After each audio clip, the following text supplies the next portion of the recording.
Sir agency chapter easy है, unit tough नहीं है, बट इसमें एजेंट, सब एजेंट, ये सब चीजें हम सीखते हैं सर।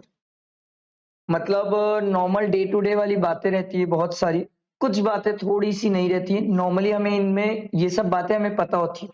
ये एजेंसी नहीं भी था तो भी हम समझते थे सर कि एजेंट कैसे काम करता है, क्या काम करता है, क्या उसकी अथॉरिटी होती है और क्या नहीं होती है। ठीक है, चलो इसी को इस यूनिट में डिटेल में सीखेंगे सर। सर ये पहला जो पैराग्राफ है उसमें बताया है सर, एजेंसी में एक प्रिंसिपल और एक एजेंट होता है सर। उनके जो बीच का रिलेशन होता है उसको एजेंसी बोला जाता है सर। ठीक है, प्रिंसिपल वो पर्सन होता है जो एजेंट को ऑथराइज करता है कोई भी एक्टिविटी या कोई भी काम करने के लिए। ठीक, इसके बाद यहां से चालू होती कहानी और यहां से चैप्टर प्रॉपर चालू होता है सर। What is agency?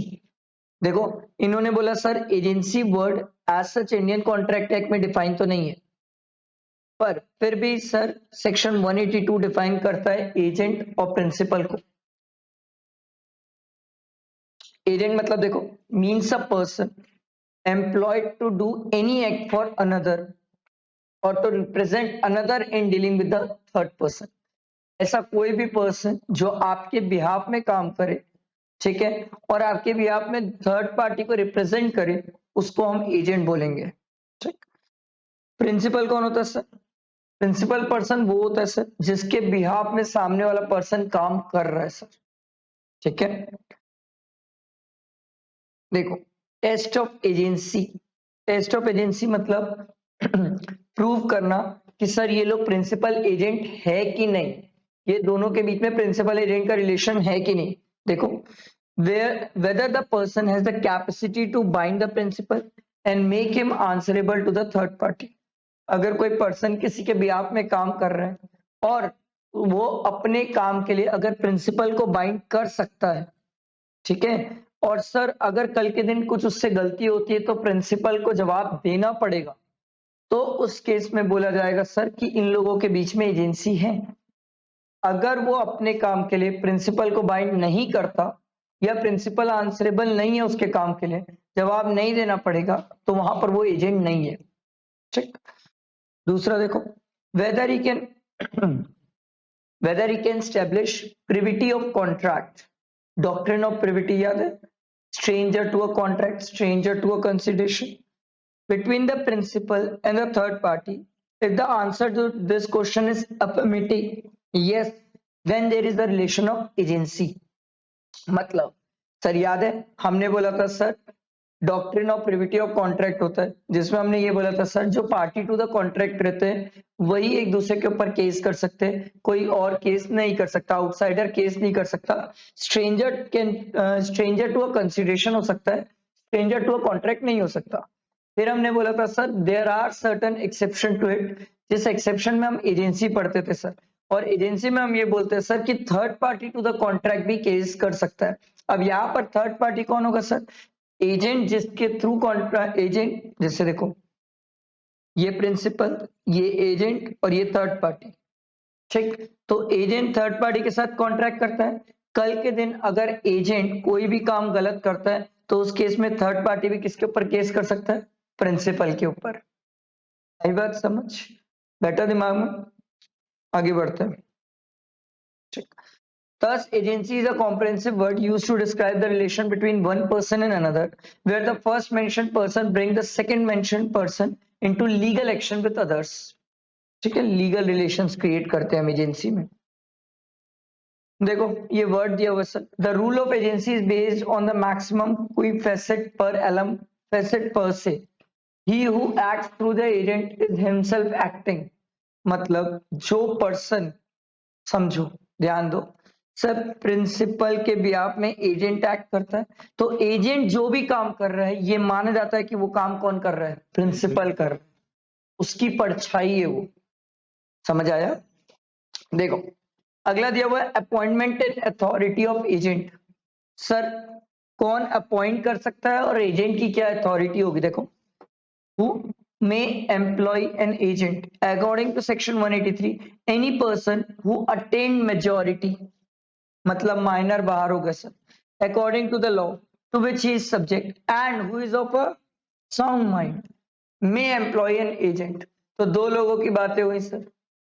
बच्चे बाहर है, पागल बाहर है, बाकी लोग एजेंट अपॉइंट कर सकते हैं.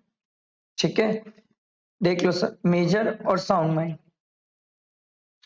अगला देखो, who may be an agent. Agent कौन बन सकता है? According to section 184 of the act, any person may become a agent, even a minor. अपन ने बोला था सर माइनर एजेंट बन सकता है जब माइनर से रिलेटिंग लॉ पढ़ रहे थे सर. ठीक, माइनर कभी प्रिंसिपल नहीं हो सकता सर. क्यों सर? क्योंकि माइनर कभी लायबल होगा ही नहीं सर. तो वो एजेंट बन के अपने प्रिंसिपल को लायबल कर सकता है. इवन अ माइनर और a person of unsound mind may become an agent and the principal shall be bound by this act. But as a rule of question, as a rule of question मतलब आपकी समझदारी, जहां पर आप ध्यान से समझ के चलते हो सर, कि अगर आप माइनर और अनसाउंड माइंड पर्सन को एज एन एजेंट अपॉइंट कर दोगे तो उस केस में सर कल के दिन ये दोनों लोग कुछ भी कर सकते हैं कॉन्ट्रैक्ट में. और अगर कुछ भी गलती करेंगे तो क्या प्रिंसिपल ही लायबल होगा? यस. इसलिए हम माइनर और अनसाउंड माइंड पर्सन को एजेंट नहीं बनाते. क्या करोगे बना के? कल के दिन उन लोग कुछ भी करेंगे तो मरेगा कौन? प्रिंसिपल. ठीक है, एग्जाम्पल भी देखो. P appoints Q. P appoints Q a minor to sell his car for not less than 2,50,000. Q sell it for 2 lakh. P ने Q माइनर को अपॉइंट किया था कि 2,50,000 से कम में मेरी कार नहीं बेचना, उसने 2 लाख में बेच दिया. P will be held bound by the transaction and further shall have no right against Q for claiming the compensation for having not obeyed the transaction. Since Q is a minor and a contract by minor is void ab initio, शुरू से ही गलत. ठीक, sorry. Consideration not necessary. Sir क्या हम पढ़ते हैं agency के case में कंसिडरेशन होना चाहिए? No sir. हम जो एक लॉ पढ़ते हैं कंसिडरेशन वाले यूनिट में, वहां पर हम ये सीखते हैं sir, no consideration no contract. ठीक, but there are certain exception to it. उसमें हम एजेंसी पढ़ते हैं सर. यहाँ पर हम ये बोलते हैं कि सर एजेंसी के केस में कंसिडरेशन नहीं लगता, क्योंकि देखो sir, the acceptance of the office of an agent is regarded as sufficient consideration for the appointment.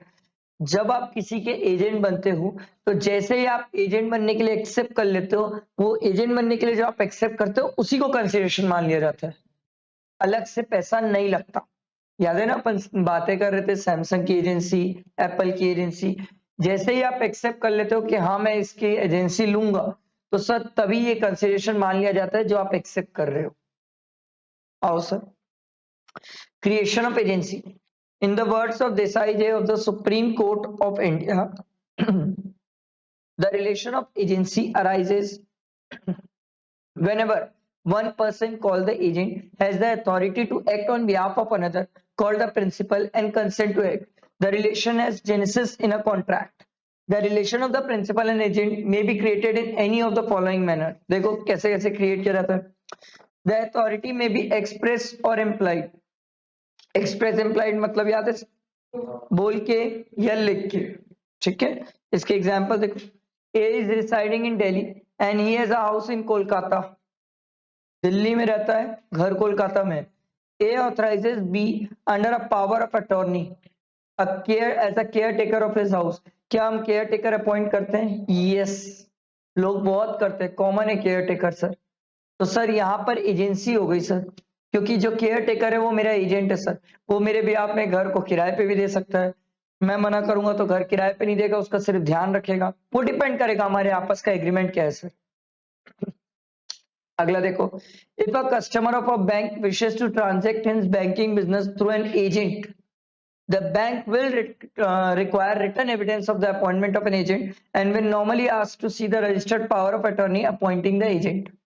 Sir आप चाहो तो बैंक के थ्रू एजेंट अपॉइंट करके भी इंटरनेशनल ट्रांजेक्शन्स या कोई भी ट्रांजेक्शन्स कर सकते हो, जरूरी नहीं है सर. जैसे अपन क्या करते हैं, पेटीएम वगैरह के थ्रू पेमेंट करते हैं ना सर, तो बैंक हमारा उस टाइम क्या करता है, एज एन एजेंट ही तो काम करता है सर, कि मेरे भी आप में मेरे अकाउंट से ट्रांसफर करता है, जिसका क्यूआर कोड स्कैन करके मैं पेमेंट कर रहा हूँ।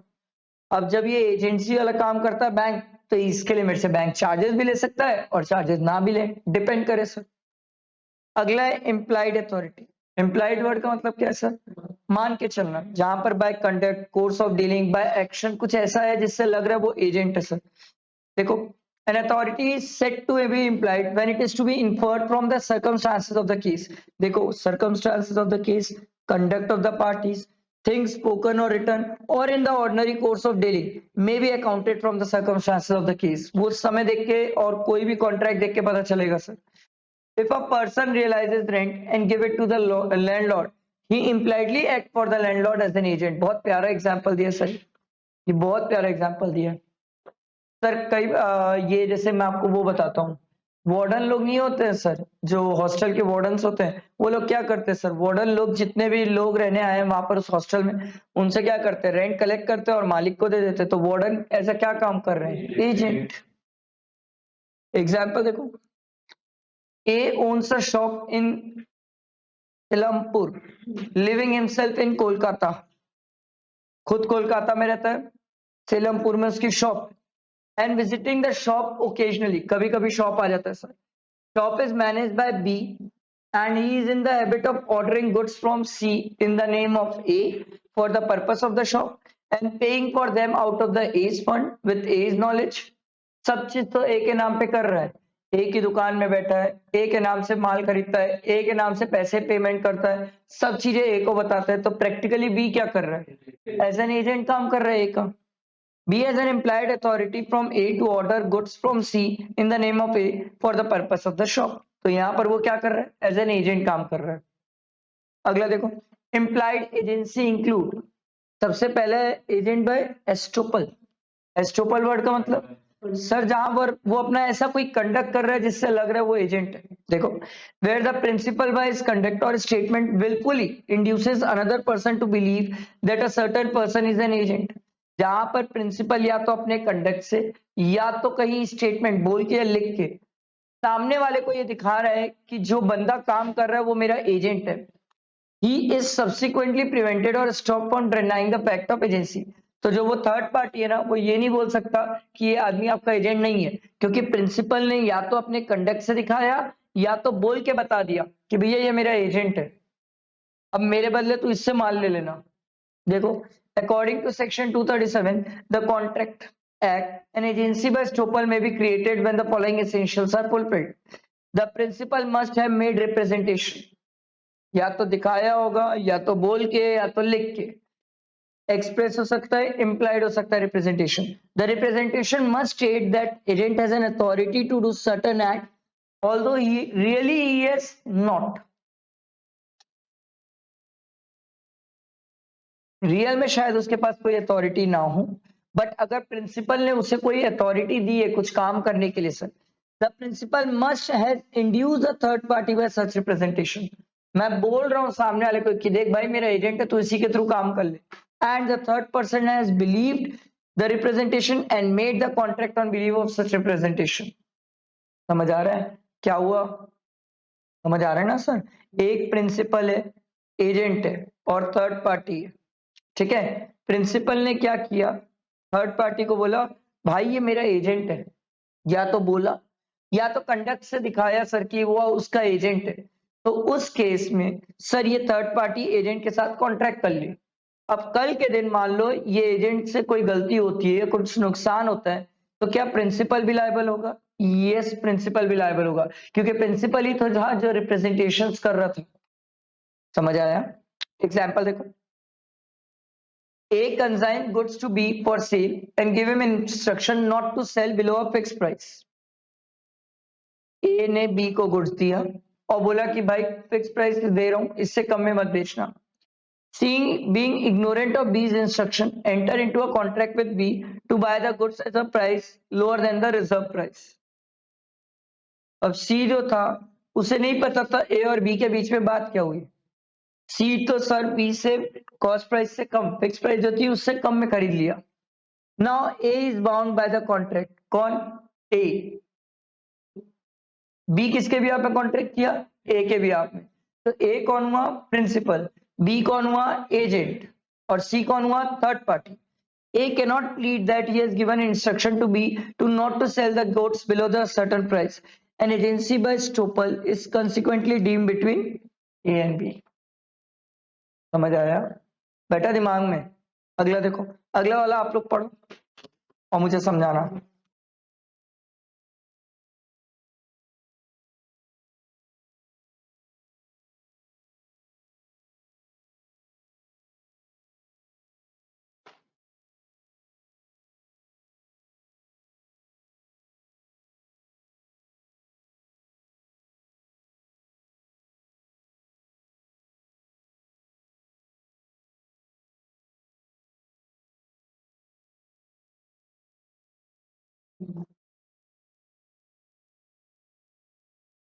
पढ़े, समझ आया?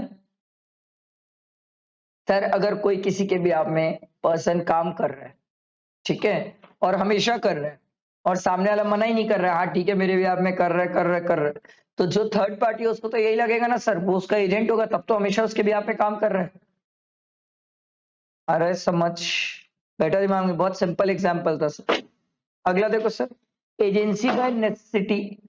देखो sir, an agency of necessity arises due to some emergent circumstances. कोई सर्कमस्टांसेस आते हैं तब नेसेसिटी के केस में कोई एजेंट बनता है sir. In emergency a person is authorized to do what he can not do in ordinary circumstances. Emergency के केस में, thus where an agent is authorized to do certain act, while doing such an act an emergency arises, he acquires extraordinary or special authority to prevent his principal from loss. Example देखो, Raja is a large firm on which Shyam is a caretaker. When Raja is in Canada, there was a huge fire on the farm. Shyam becomes an agent of the necessity for Raja as to save the property from being destroyed by fire. Raja, the principal, will be liable for any expense Shyam, his agent of necessity, incurred to put on the fire and save the farm from destruction during Raja's absence from the country. समझ आया? Emergency के situation में, जैसे यहाँ पर क्या हुआ होगा, ये जो श्याम था, हो सकता है पानी का टैंकर बुलाया हो सकता है कुछ फायर फाइटिंग वाले लोगों को बुलाया होगा कि भैया आप लोगों की जरूरत है आइए, तो खर्चा लगा होगा। तो सर इमरजेंसी की सिचुएशन में श्याम जो था वो एज एन एजेंट बना, और एजेंट बन के क्या किया सर, वो हेल्प किया। तो इस केस में अगर जो खर्चा लगा है सर, वो खर्चे के लिए कौन लायबल होगा? राजा। ठीक है। Agency bye operation of law. Operation of law मतलब सर लॉ के अंडर आप एजेंट बनते हो सर। यहाँ तो प्रॉपर आप कॉन्ट्रैक्ट करके एजेंट बनाते हो, जैसे सैमसंग वाला, एप्पल वाले, ये सब लोग क्या एजेंसी देते हैं अपनी, तो सर ये तो लॉ के थ्रू एजेंट बनाते हैं sir. Right of a person to do an act for him without his authority. Effect of rectification. Rectification याद है सर? कोई गलतियां जिसको सुधारना सर, ठीक है, कोई गलती हो गई है आपसे, आपने कुछ ऐसा कर दिया है जो आपकी अथॉरिटी में नहीं था, अब आप उसको सुधार रहे हो सर। ठीक है, जैसे मान लो कोई मेरा एजेंट है, उसको मैंने पावर नहीं दिया था परचेस करने का, अब वो परचेस कर दिया, तो परचेस कर दिया तो वो उसकी अथॉरिटी के बाहर चले गया। अब अगर उसकी अथॉरिटी के बाहर है तो मैं कॉन्ट्रैक्ट में चेंजेस करके उसकी गलती को रेक्टिफाई कर रहा हूँ, सुधार रहा हूँ। ठीक है। where acts are done by one person on behalf of another, but without his knowledge or authority, he may elect to rectify or disown such act. Rectify और disown such act मतलब समझते हो? Rectify वर्ड का मतलब होता है सुधारना, disown word का मतलब छोड़ देना, भाई तू जो किया उसके लिए तू जिम्मेदार है, मैं जिम्मेदार नहीं हूं। If he rectifies them, the same effect will follow as if they had been performed by his authority. अब अगर उसने रेटिफाई कर दिया कि नहीं नहीं इसको परचेस का पावर नहीं था, मैं दे रहा हूं परचेस का पावर, तो कल के दिन अगर तूने उसको परचेस का पावर दे दिया तो उस केस में परचेस करते टाइम कोई भी लाइबिलिटी आएगी तो प्रिंसिपल को ही बियर करना पड़ेगा। In simple words, ratification means approving a previous act और ट्रांजेक्शन। यही तो बोला मैं आपको, रेटिफिकेशन में भी एक्सप्रेस और implied by the conduct of the person or on behalf who has been done। देखो एग्जांपल सब पढ़ेंगे सर, सब पढ़ो एग्जांपल क्या बोल रहा है।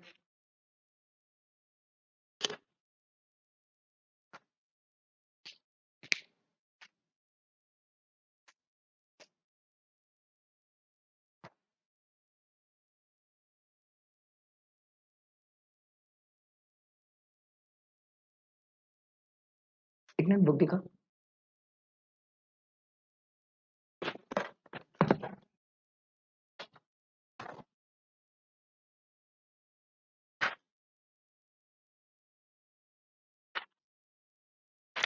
बड़े एग्जाम्पल तो समझाओ।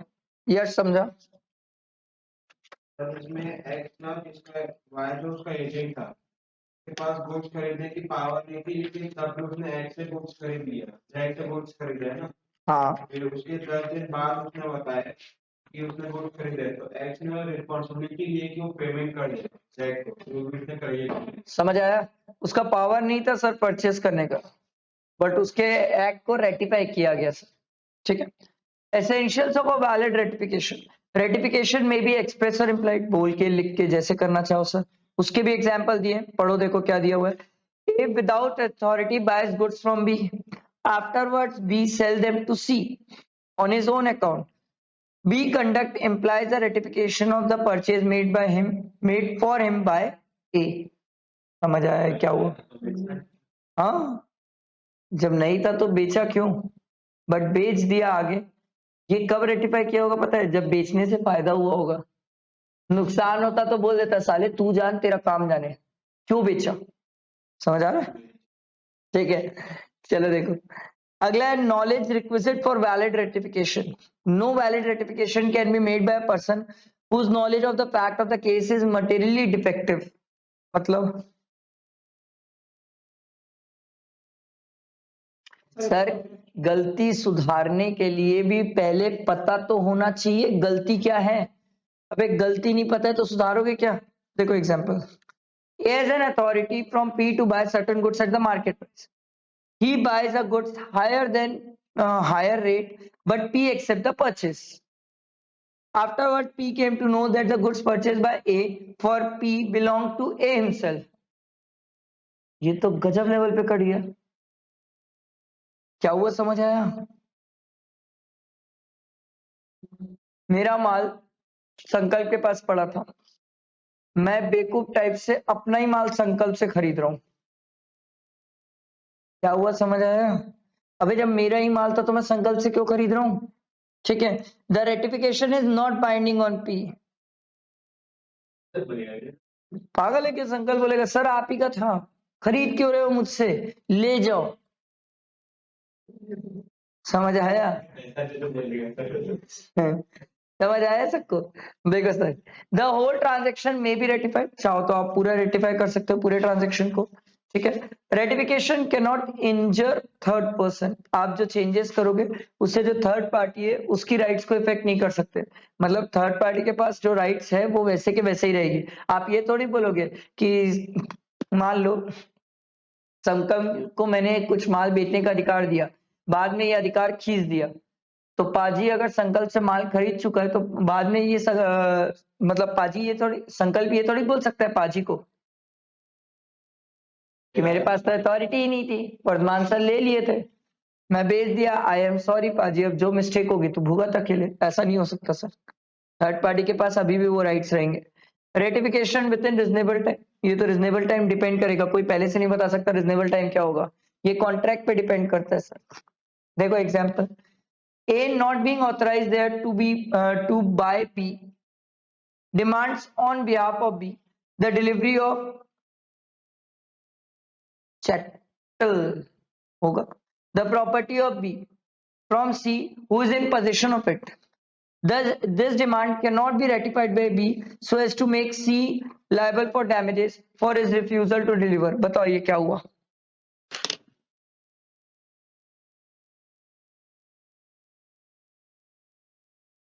और उसके बदले खरीद लिया, और जब तक कैन नॉट डिमांड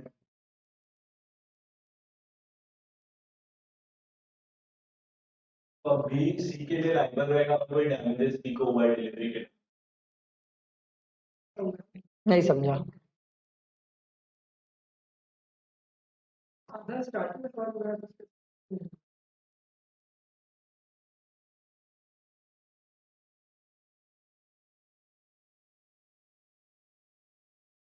ए जो कि ऑथराइज नहीं था बी के थ्रू, ठीक है, बी की प्रॉपर्टी को डिमांड कर रहा है कौन? ए।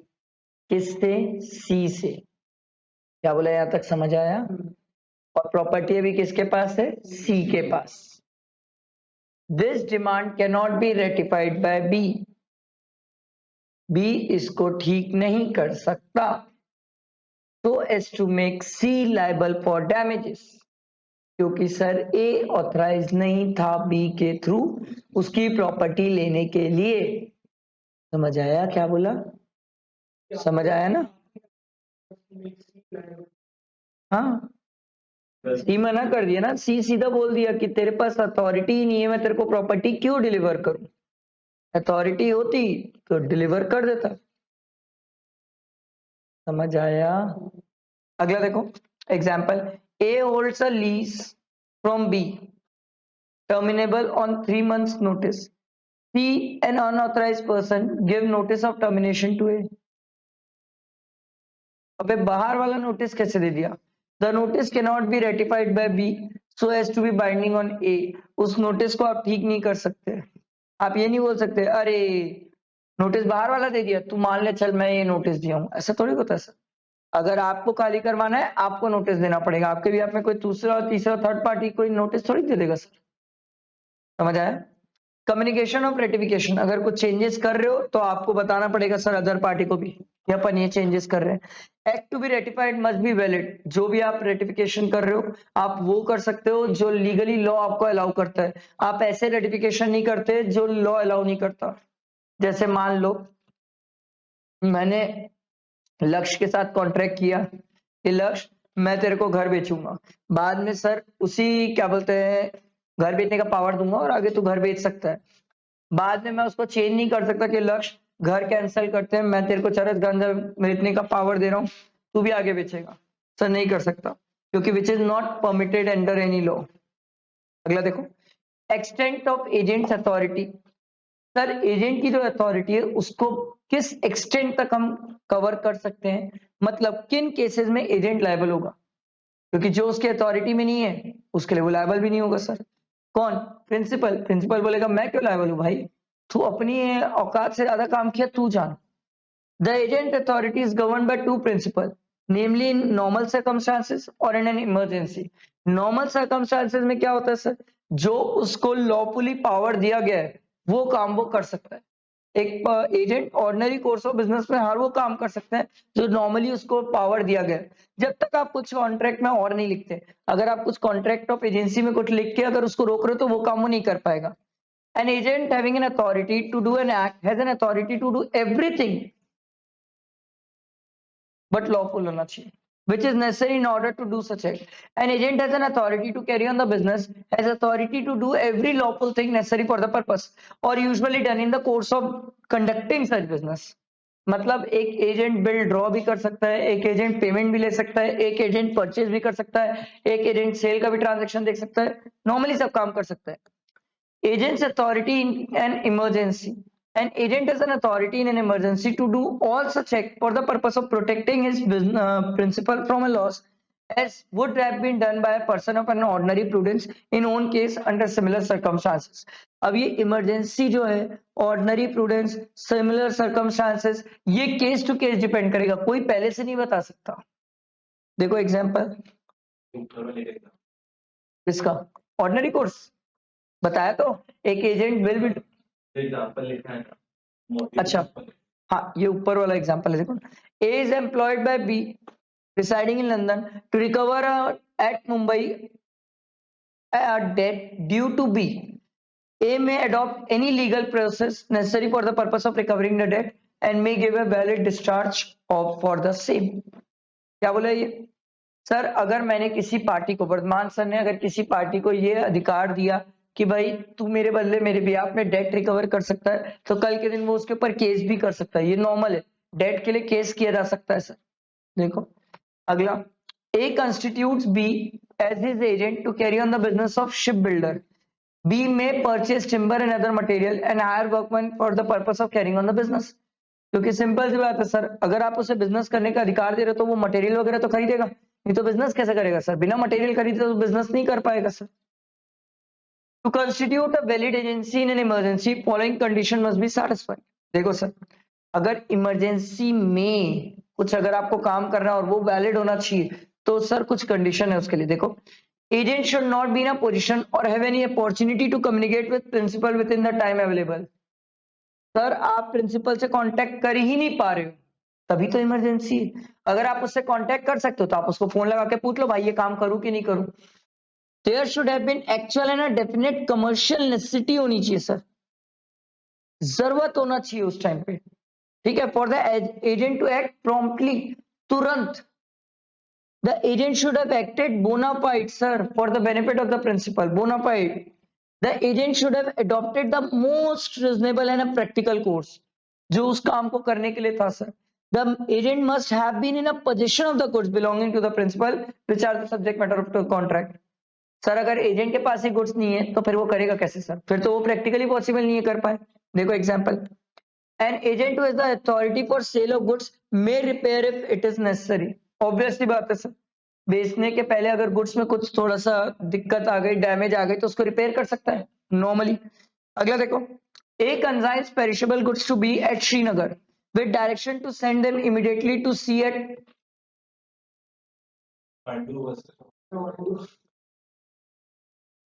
मेरे को भी तो लगता वही है, ठीक है ना, जो भी बोलो, C at T. We may sell goods if they begin to perish before reaching its destination. ये वाला पॉइंट हमेशा याद रखना, अगर गुड्स पेरिश हो रहा है तो पेरिशेबल गुड्स के केस में एजेंट के पास अथॉरिटी है कि वो गुड्स पेरिश होने के पहले भी बेच सकता है, बट अगर यही नॉन पेरिशेबल होता तो नहीं बेच पाता। समझ आ रहा है, फल फ्रूट सब्जी है तो बेच सकता है, फर्नीचर है तो नहीं बेच सकता। अगला देखो sir, sub agent. When agent can not delegate, देखो sir, an agent can not lawfully employ another to perform act which he has expressly or impliedly undertaken to perform personally unless by the ordinary custom of trade or a sub-agent may or from the nature of agency a sub-agent must be employed।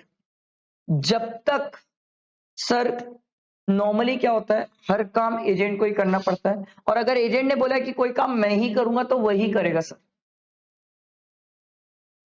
समझ आ रहा है, पर sir अगर agent चाहता है कि मैं किसी और एजेंट को भी अपॉइंट करूं, वो मेरे बिहाफ में काम कर दे, तो आप अपॉइंट कर सकते हो, ठीक। सब एजेंट कौन होता है सर?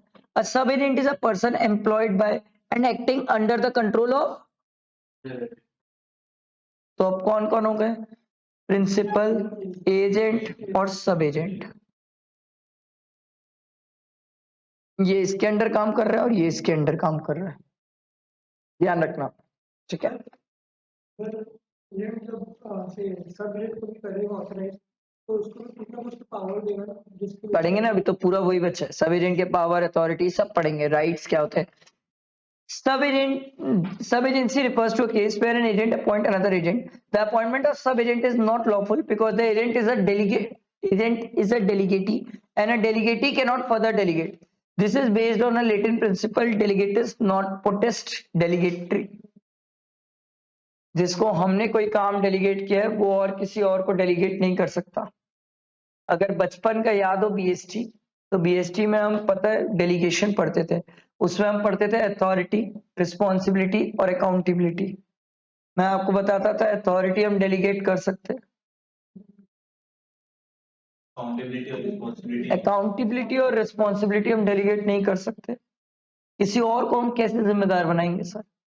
वही लॉ अभी भी यहां पर एप्लीकेबल है सर, ठीक है। देखो sir, A contract of agency is a fiduciary character. Fiduciary मतलब याद है सर, ट्रस्ट बेसिस में चलता है sir, trust. It is based on the confidence reposed by the principal in the agent. That is why a delegatee cannot further delegate. ठीक है। Exception, कुछ cases में सर हम सब एजेंट को डेलीगेट कर सकते हैं। देखो, the appointment of sub agent would be valid if the terms of appointment originally contemplated it। मतलब कॉन्ट्रैक्ट में लिख दिया एजेंसी जब हो जाए, जब प्रिंसिपल और एजेंट के बीच का कॉन्ट्रैक्ट हो रहा था तो एजेंट को वहां पर पहले ही शुरू में पावर दे दिया गया कि तू चाहे तो फर्दर डेलीगेट कर सकता है। अगर आपने एजेंट को पावर दिया तो वो फर्दर डेलीगेट कर पाएगा, अगर आपने एजेंट को पावर नहीं दिया तो वो फर्दर डेलीगेट नहीं कर पाएगा। Sometime custom of trade, custom of trade मतलब रीति रिवाज, परंपरा जहां पर चले आ रही है, तो वहां पर आप सब एजेंट अपॉइंट करके डेलीगेट कर सकते हो। In both the cases the sub agent will be treated as an agent of the principal principal. Sub agent किसका एजेंट माना जाएगा? प्रिंसिपल का। Where in the course of an agent employed unforeseen emergency arise, making it necessary for him to delegate the authority which was given to him by the principal. तब principal ने agent को अधिकार दिया। अब मान लो agent के पास कोई emergency आई, वो उस जगह पे अवेलेबल नहीं था, तो उसने कुछ टाइम पीरियड के लिए किसी सब एजेंट को अपॉइंट किया इमरजेंसी की सिचुएशन में। समझ आया? समझ आया ना? देखो sir, representation of principal by sub agent properly appointed. Where a sub agent is properly appointed, principal is liable to third party for the act of sub agent। बहुत जबरदस्त चीज है सर। सब एजेंट के लिए भी principal liable हो रहा है sir. Agent responsibility for sub agent, the agent is responsible to the principal for the act of the sub agent. कौन किसके लिए रिस्पॉन्सिबल है? सब एजेंट के लिए एजेंट। Agent responsible. देखो, प्रिंसिपल, एजेंट, सब एजेंट। तो सर ये agent responsible होगा सब एजेंट के एक्ट के लिए। किसको? प्रिंसिपल को। समझ आई बात? देखो, sub agent liability to principal, the sub agent is responsible for his act to the agent but not to the principal except in the case of fraud और wilful wrong. अब ये क्या बोल रहा है बताओ मुझे?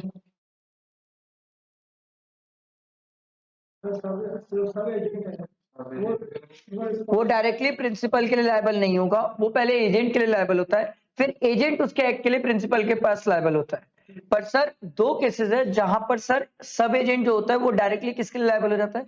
प्रिंसिपल के लिए। एक होता है फ्रॉड वाला केस और एक होता है विलफुल रॉन्ग। समझ आया? बैठा दिमाग में? मैम आपने वो ऊपर वाला जो है ना, ऊपर क्लास, हाँ ऊपर बड़ी वाली क्लास, उसको ओपन कर लेना। उसको ओपन करके वहां पर फैन वगैरह चालू कर लो और ये पेपर रखो ना मैम।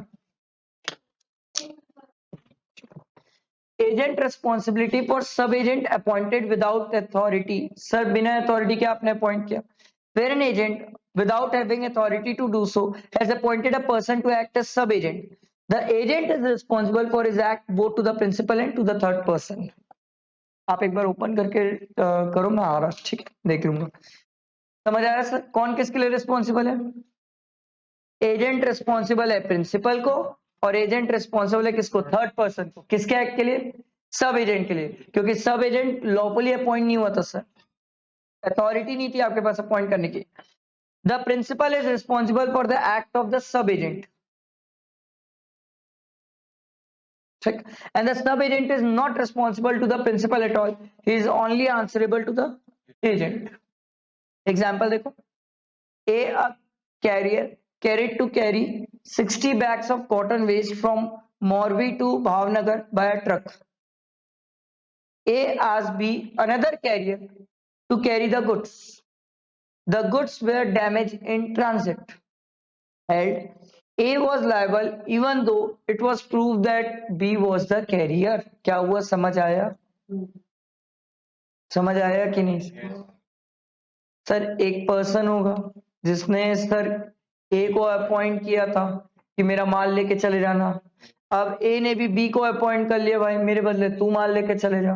अब ये लेके जा रहा था, उतने में रास्ते में खराब हो गया, कुछ हो गया होगा, रास्ते में टूट फूट गया होगा। अब बात ये हो रही है सर, क्या इस केस में बी लायबल होगा कि ए? ए लायबल होगा सर, ए लायबल होगा। किसको? प्रिंसिपल को। ऑब्वियसली बात है, ठीक। अगला देखो, सब्स्टिट्यूटेड एजेंट। सब्स्टिट्यूटेड वर्ड का नाम भी थोड़ा सा क्लियर होता है, क्या होता है? सब्स्टिट्यूट कर रहा होगा। देखो, substituted agent is a person appointed by the agent to act for the principal in the business of agency with the knowledge and consent of the principal. Substituted agent are not sub agent, they are the agents of principal। ये कब होता होगा पता है? जब principal मान लो कोई reason से इंडिया से बाहर है, अब एक एजेंट को कोई चीज से रिलेटेड डिसीजन लेना है बिजनेस में, तो अब कैसे करे? तो सर वो प्रिंसिपल को बोलता है भाई या तो तू बता दे, और तू नहीं तो तू अपने बिहाफ में किसी और को अपॉइंट कर दे जो तेरे बिहाफ में चीजें बता देगा। सर समझ आया? Relation between principal and person duly appointed as an agent to act in business of agency, where an agent holding an express or implied authority to name another person to act in the principal in the business of the agency has named another person accordingly. Such person is not a sub-agent but an agent of the principal for such part of the business of the agency as is entrusted to him. समझ आ रहा है ना sir? ये principal था, ये agent था। Principal कोई reason से इंडिया से बाहर है, तो प्रिंसिपल बोला एक काम करता हूं, मैं एक सब्सटीट्यूटेड एजेंट अपॉइंट कर देता हूं, ये मेरे भी आप में काम करेगा और इसकी बात ये मानेगा। तो सब्सटीट्यूटेड एजेंट अलग है और सब एजेंट अलग होता है। ठीक है, ये एजेंट, ये जिसको अपॉइंट करता है वो सब एजेंट होता है, और प्रिंसिपल अपने भी आप में किसी और को अपॉइंट करता है, दैट इज सब्सटीट्यूटेड एजेंट। समझ आया? ठीक है, देखो एग्जांपल क्या दिया हुआ है। A direct B solicitor to sell his estate by auction to employ an auctioneer for the purpose. B names the auctioneer to conduct the sale. अब ऑक्शन किसको करना था? बी को। वो किसको अपॉइंट कर दिया? सी को। तो सी sir is not a sub agent, सी सब एजेंट नहीं है, उसके ब्याह में बैठ रहा है, तो कौन होगा? Substituted agent. ठीक है, but A is the agent for the conduct for the sale. अगला एग्जांपल देखो। A authorises B a merchant in Kolkata to recover the money due to A from C and company. B instruct D a solicitor to take legal proceeding against C and company for the recovery of the money. अब यहां पर D सब agent नहीं है sir, D क्या हो जाएगा? Substitute agent. ये बी के बदले काम कर रहा है ना, बी के बदले काम कर रहा है ना डी, तो यहां पर बी क्या, डी क्या हो जाएगा? Substituted agent. ठीक है, अगला देखो। Agent duty in naming such person, in selecting such agent for his principal, an agent is bound to exercise the same amount of discretion as a man of ordinary prudence. आम आदमी की समझदारी would exercise in his own case, and if it does this, he is not responsible to the principal for act or negligence of the agents selected. क्या बोलना चाह रहे हैं ये बताओ?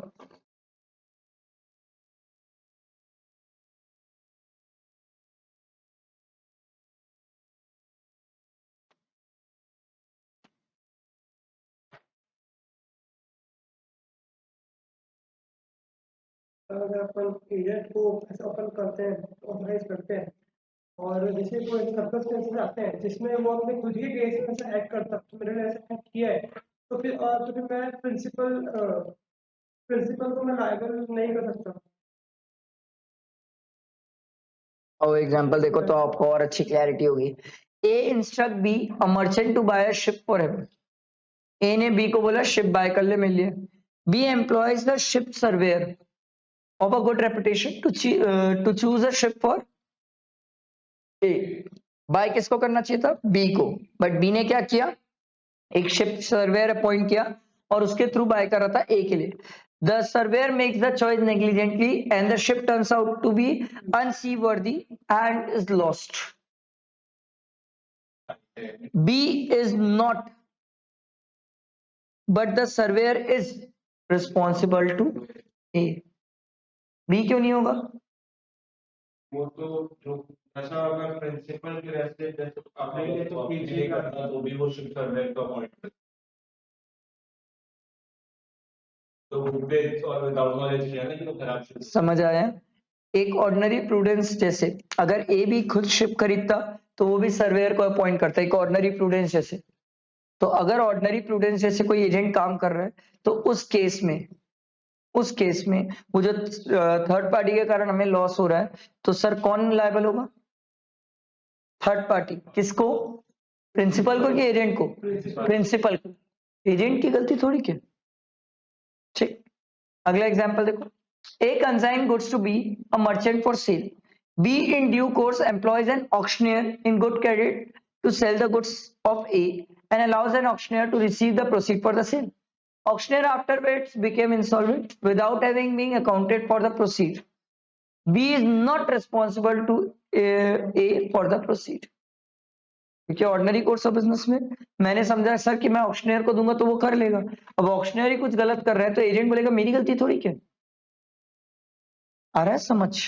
डिफरेंस बिटवीन सब एजेंट एंड सब्स्टिट्यूटेड एजेंट, दोनों के बीच का डिफरेंस देखो। सब एजेंट कौन होता है सर? तो जो एजेंट के बिहाफ में काम करता है। सब्स्टिट्यूटेड एजेंट कौन होता है सर? जो प्रिंसिपल के बिहाफ में काम करता है सर। ठीक है sir, agent does not only appoint a sub agent but also delegate to him a part of his own duty. तभी तो सब एजेंट अपॉइंट कर रहे हैं, अपना कुछ काम देना चाहता है सर। यहाँ पर प्रिंसिपल को डेलीगेट नहीं करता है। प्रिंसिपल बोलता है अबे मैं नहीं हूं तब तक तू मेरे बिहाफ में काम कर। सब्स्टिट्यूटेड एजेंट, एजेंट कुछ डेलीगेट नहीं करता। एजेंट तो वैसे भी डेलीगेट नहीं कर सकता, एजेंट तो कर ही नहीं सकता सब्स्टिट्यूटेड एजेंट को कुछ डेलीगेट। प्रिंसिपल तो अपना डेलीगेट करता है काम, देखिए तो मेरा काम करवा दे।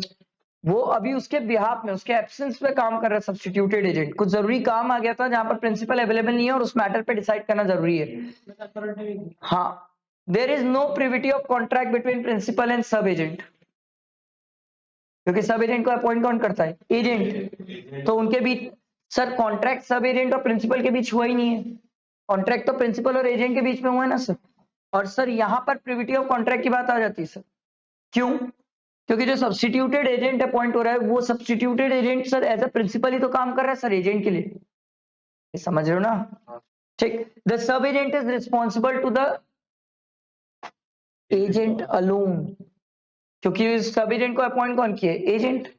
Sir substituted agent is responsible to principal and not to the original agent who appointed him. Agent को थोड़ी लायबल होगा सर, क्योंकि एजेंट को तब लायबल होता जब एजेंट के अंडर रहता। ये एजेंट के अंडर नहीं है, ये प्रिंसिपल के बिहाफ पे काम कर रहा है, प्रिंसिपल जैसे काम कर रहा है sir. The agent is responsible to the principal for the act of the sub agent, ये तो मैंने आपको पहले भी समझाया। An agent is not responsible to the principal for act of the substituted agent. Clear हुआ सबको? इतने पॉइंट्स भी काफी है, बाकी ये बहुत सारे पॉइंट्स दिए हुए हैं, आप इसको भी देख लो। The sub-agent has no right of action against the principal for remuneration due to him. Obvious सी बात है, सब एजेंट किससे मांगेगा? एजेंट से। Substituted agent can sue the principal, क्योंकि सर सब्स्टिट्यूटेड एजेंट काम किसको सब्स्टिट्यूट करता है? प्रिंसिपल को। सब एजेंट में बी इम्प्रॉपरली अपॉइंटेड, क्योंकि एजेंट और सब एजेंट के बीच की बात है तो कुछ गलत भी गड़बड़ भी हो सकता है। Substituted agent can never be properly appointed, क्योंकि अगर आप सब्स्टिट्यूटेड एजेंट ही गलत अपॉइंट करोगे तो फिर वो काम कैसे करेगा? प्रिंसिपल जैसे। अगला, the agent remain liable for the act of the sub agent. कौन? एजेंट लायबल होगा सब एजेंट के लिए as long as the sub agency continue. The agent duty ends once he has named the substituted agent. एक बार को substituted agent आ गया फिर agent पल्ला झाड़ के साइड हो जाएगा सर। समझ आई बात? बेटा दिमाग में, यहाँ रुकते हैं। Duties and obligation of an agent. देखो सर एक एजेंट के ड्यूटीज और ऑब्लिगेशंस क्या क्या है। सबसे पहला duty to follow instruction and customs. Sir according to section 211 an agent is bound to conduct the business of his principal according to the direction given by the principal or in the absence of any such direction according to the customs। रीति रिवाज परंपरा जो चल रही है उस business को लेके उसी तरीके से एक एजेंट को बिजनेस में काम करना चाहिए। when the agent act otherwise and any loss is sustained by the principal he must indemnify him, if any profit accrues he must account for it। अगर जैसा उसको डायरेक्शन दिया गया या जैसे बिजनेस करने का तरीका होता है उससे अलग अगर एजेंट कुछ कर रहा है, अगर लॉस होगा तो उसको प्रिंसिपल को वो लॉस कंपनसेट करना पड़ेगा, और अगर प्रॉफिट होगा तो वो प्रॉफिट भी प्रिंसिपल को क्या करना पड़ेगा? एक्रू करना पड़ेगा, मतलब देना पड़ेगा। एन एजेंट इज एग्जाम्पल देखो, an agent is engage for managing the business of B in which it is a custom to invest money at hand for interest. A omit to make such investment, भूल गया। अब ए भूल गया sir वो पैसे को invest करना, तो इंटरेस्ट नहीं मिला, तो प्रैक्टिकली प्रिंसिपल का काय का लॉस हो गया? इंटरेस्ट का लॉस। समझ आया? ठीक, अगला देखो example, B a broker in whose business it is not a custom to sell on credit, sells goods of A on credit to C. Broker है, ब्रोकरशिप के धंधे में सर उधारी नहीं चलती है और इसने उधारी में बेच दिया, तो कल के दिन अगर वो उधारी का पैसा उसको नहीं मिला तो क्या एजेंट को वो पैसा देना पड़ेगा प्रिंसिपल को? यस देना पड़ेगा, क्योंकि वो उसके बिजनेस का पार्ट नहीं है सर। समझ आया? Duty of a reasonable care and skill. Sir as per section 212, an agent is bound to conduct the business of the principal with as much skill as is generally possessed by a person engaged in the similar business unless the principal has noticed his want of skill. Normally एक agent को वो skills use करके business करना चाहिए जो normally उस business को करने के लिए स्किल्स चाहिए होती है. अगर आपके पास वो स्किल्स नहीं है तो अगर वो प्रिंसिपल को पता है कि चलो आपके पास ये स्किल नहीं है तो वो काम आप नहीं करोगे तो कोई दिक्कत नहीं है.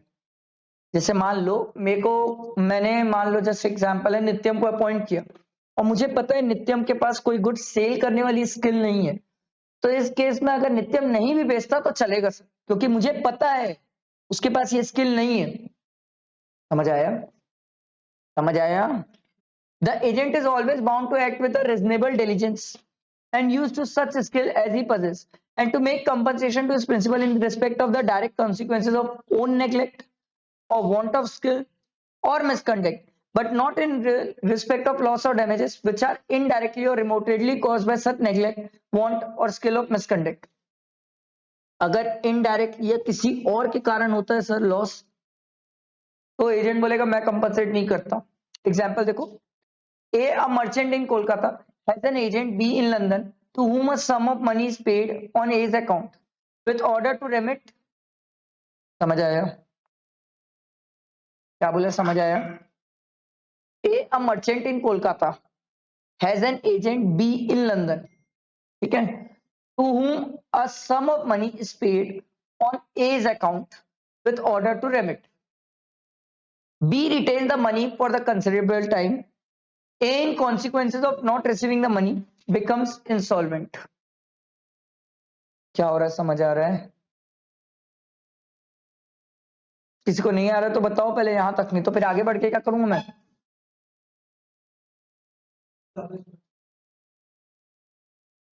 एक मर्चेंट है, बिजनेसमैन है, जिसका लंदन में बी एजेंट है सर, ठीक है, और बी को ये बोला गया है कि ए के अकाउंट में पैसे रखना है, ए के अकाउंट में पैसे डलवाना है, ठीक है, जो भी वहां पर उसकी प्रॉपर्टी होगी, धंधा होगा, जो भी पैसा आ रहा है उसको ए के अकाउंट में डलवाना है. बी क्या किया? पैसा अपने पास रखा और ए के अकाउंट में पैसा नहीं डलवाया.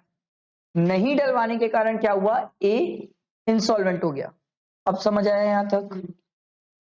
B is liable for the money and interest from the day on which it ought to have been paid according to the usual rate and for any further direct loss, example variation of the rate of exchange, but not further.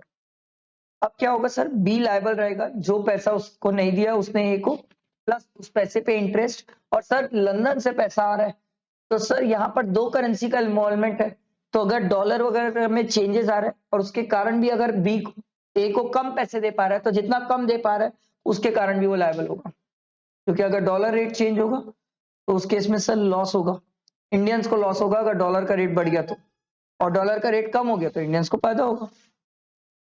अगला देखो, A, an agent for the sale of goods having authority to sell on credit, sells to B on credit without making the proper and usual inquiries as to the solvency of B. B at the time of sale is solvent. B at the time of such sale is insolvent. जब मैंने as an agent सामने वाले person को माल बेचा तो जिसको बेचा वो क्या है? इंसॉल्वेंट है. तो सर मेरी जिम्मेदारी बनती है ना, एक बात समझो, मैं अगर किसी को कोई चीज बेच रहा हूं तो क्या मेरी जिम्मेदारी नहीं है पता करना कि वो आदमी खरीद सकता है कि नहीं, उसकी औकात है कि नहीं? A must compensate his principal for the loss sustained by him. समझ आया? अगला देखो, A, an insurance broker employed by B to effect an insurance on a ship,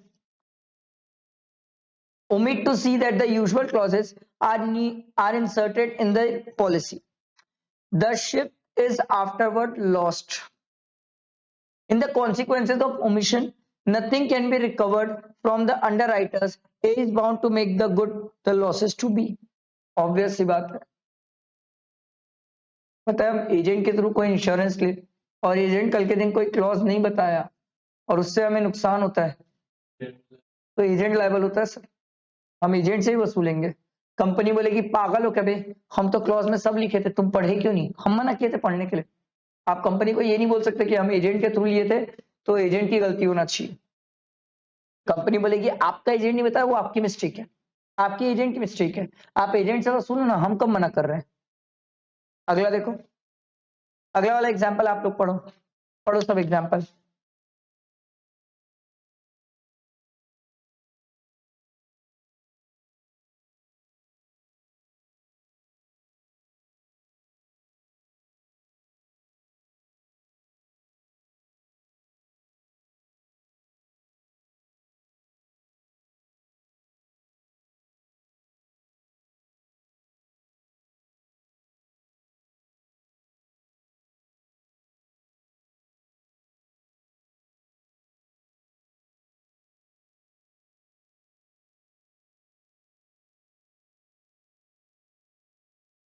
समझ आया सबको बेटा? उसी टाइप का एग्जाम्पल है सर। देखो अगली ड्यूटी क्या है सर एजेंट की, देखो agent duty to render proper accounts. क्या बुक्स ऑफ अकाउंट्स पूरे प्रॉपर शो करना पड़ेगा? Yes yes yes yes. To render proper accounts to principal on demand, जब प्रिंसिपल बोलेगा तब वो डिमांड कर सकता है और वो चेक कर सकता है sir. Rendering account does not mean showing the accounts but the account supported by the voucher. तो आप ये नहीं बोल सकते हो पीएल अकाउंट में आपने अगर खर्चा डाला है टू सस्पेंस, तो प्रिंसिपल एजेंट से पूछ सकता है सस्पेंस में क्या है बताओ। आपको वाउचर्स के थ्रू प्रूव करना पड़ेगा सस्पेंस में आप क्या क्या डाल रहे हो सर। अरे थोड़ी कि सस्पेंस बोल के कुछ भी डाल दोगे sir. Agent's duty to communicate with principal. It is the duty of the agent in case of any difficulty to use all the reasonable diligence in communicating with his principal and in seeking to obtain his instruction. ये बहुत simple है sir. Agent कल के दिन कोई चीज रहती है तो वो पूछ सकता है, ऑब्वियस सी बात है सर। कोई नया फोन आप खरीदे सैमसंग से जाके और मान लो सैमसंग के नए फोन में इश्यूज आ जाएगा, तो वो पता है डीलर को फोन करके कंपनी में फोन करके पूछते सर इस फोन का क्या हो पाएगा। ये तो नॉर्मल है, एकदम नॉर्मल है। Duty not to deal on his own account, ये तो ऑब्वियस सी बात है सर। एजेंट अपने नाम पे काम नहीं करेगा सर। आप अपने नाम पे बिल फाड़ के सैमसंग का फोन नहीं बेच सकते। अगर सैमसंग की डीलरशिप लेके बैठे हो तो आपको सैमसंग के नाम का ही बिल बनाना पड़ेगा। Agent should not deal on his own account without the first obtaining the consent of the principal. Otherwise, the principal may repudiate the transaction, cancel कर देगा और claim from the agent any benefit which he has been resulted to him from the transaction. Obvious सी बात है sir, जब तक आपको principal allow नहीं करता आप अपने नाम पे काम नहीं कर सकते। नहीं कर सकते मतलब नहीं कर सकते, ठीक है। एग्जाम्पल देखो, A direct B to sell estate. A ने बी को बोला मेरी प्रॉपर्टी बेच दे। B buys the estate for himself in the name of C. क्या किया इसने?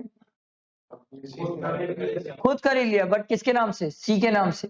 A on discovering that B has bought the estate for himself may repudiate the sale if he can show that B has dishonestly concealed any material fact or that the sale has been disadvantageous to him.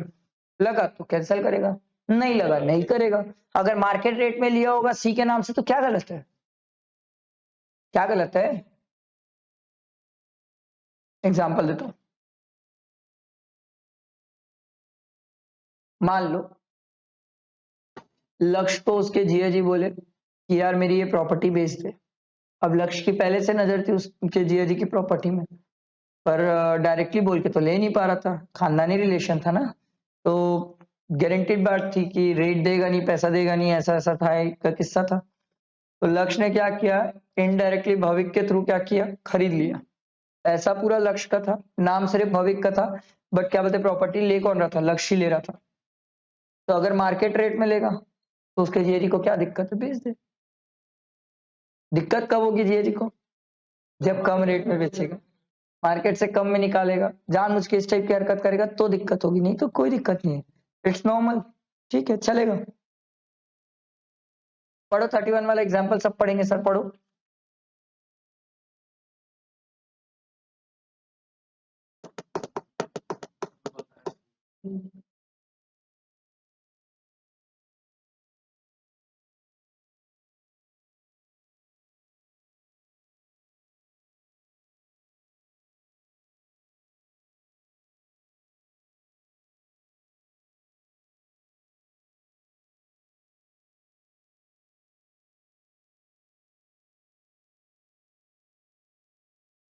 समझ आ रहा है? सोने की खदान हो सकती, छुपा लिया होगा, नहीं बताया होगा। अरे उसकी इच्छा, नहीं बताया भाई, अगला पढ़ो।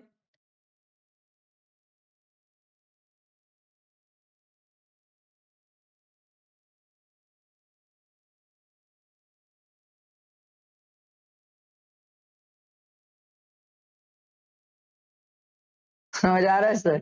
ये बहुत कॉमनली मार्केट में होता है। एक बार अपने पेरेंट्स से बात करना, आपको बताएंगे ये चीज चलते फिरते मार्केट में लोग करते हैं। ठीक है। Duty not to make secret profit, ये तो कर ही नहीं सकता एजेंट। और अगर सीक्रेट प्रॉफिट कमा रहा है, ये तो आप लोग करते ही है ना, किसी का सामान किसी का ज्यादा में निकला देते हैं और उसको बताते ही नहीं हो, उसको बोलते हैं भाई तू जितना बोला था उससे भी कम में निकला है, ये करते ही हो। तो सर अगर आप सीक्रेट प्रॉफिट कमा रहे हो तो ये सीक्रेट प्रॉफिट आपको किसको देना पड़ेगा? प्रिंसिपल को। ठीक है। सीक्रेट प्रॉफिट मतलब क्या होता है? ये होमवर्क है। ठीक है। Duty is not to delegate. Sir, agent cannot lawfully employ to perform act which he has been expressly or impliedly undertaken to perform personally, unless by the ordinary custom of trade, a sub-agent may, or for the nature of agency, sub-agent must be employed. जहां पर जरूरत है या contract में लिखा हुआ है या तो रीति रिवाज परंपरा चली जा रही है कि एजेंट सब एजेंट अपॉइंट करेगा, वहां पर सर एजेंट सब एजेंट को अपॉइंट करके डेलीगेट कर सकता है, अदरवाइज एजेंट डेलीगेट नहीं कर सकता। अगला देखो, एजेंट्स ड्यूटी टू पे सम रिसीव फॉर प्रिंसिपल, ऑब्वियसली बात है सर, जितना पैसा मिलेगा वो प्रिंसिपल को देगा। Duty not to use any confidential information received in the course of agency against the principal, ये काम नहीं करना चाहिए। उसके बाद देखो राइट्स ऑफ एन एजेंट, ये पूरे राइट्स दिए हुए देखो सर। सबसे पहला देखो, right to retain out of the sum received on principal account, ये क्या बोल रहा है सर? एक एजेंट उसका जितना कमीशन बनता है या उसका जो हिस्सा बनता है वो प्रिंसिपल को देने से पहले रख सकता है अपना हिस्सा। This section empowers the agent to retain out of any sum received on account of the principal in the business of agency for the following payments: all the money due to himself in respect of advances, अगर कुछ advances होगा तो वो पैसा रख सकता है, expenses का पैसा, remuneration का पैसा, सब रख सकता है। इतना पैसा वो रख सकता है किसके में से? जो प्रिंसिपल देने को, जो प्रिंसिपल को पैसा देने का बनता है उसमें से ये पैसा वो अपने पास रख सकता है। समझ आया? अगला है राइट टू रेम्युनरेशन। देखो, the agent in the normal course is entitled for remuneration as per the contract. In the absence of any agreed amount of remuneration, he is entitled for usual remuneration which is customary in the business, जितना बनता है sir. However, an agent who is guilty of misconduct in the business of agency is not entitled to any remuneration in respect to of that part of the business which he has misconducted. जो गलत करेगा उसके लिए वो remuneration के लिए liable नहीं है। सर ये एग्जांपल देखो, A employs B to recover 1 lakh from C and invest in security and then give the good return. B recovers the amount and pays out 90,000 on good security but lays out 10,000 on security which he ought to prove poor return. 90,000 तो अच्छी जगह डाला, 10,000 जानबूझ के mutual fund में डाल दिया, ऐसे वाले जो डुबा दे पैसा। ठीक है, वेयर बाय ए लूजेस 2,000। ठीक है, B is entitled to remuneration for recovering for the 1 lakh and for investing the 90,000. He is not entitled for any remuneration for investing the 10,000, क्योंकि 10,000 में तो वो पैसा डुबाया है, तो उसका क्या रेम्युनरेशन थोड़ी लेगा सर, उसका कमीशन नहीं ले पाएगा। समझ आया ना पाजी? समझ आया ना? पक्का? ठीक है, 34th एग्जाम्पल पढ़ो सब।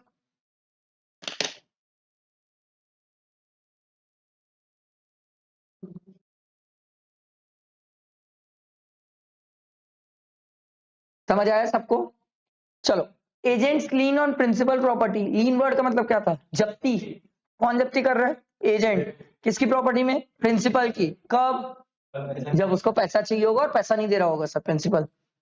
इन the absence of any contract to the contrary, जब तक कुछ कॉन्ट्रैक्ट में ना लिखा हो कहीं और, an agent is entitled to retain the goods, papers, other properties whether movable immovable of the principal received by him until the amount due to him for commission, reimbursement and services in respect of the same has been paid or accounted to him.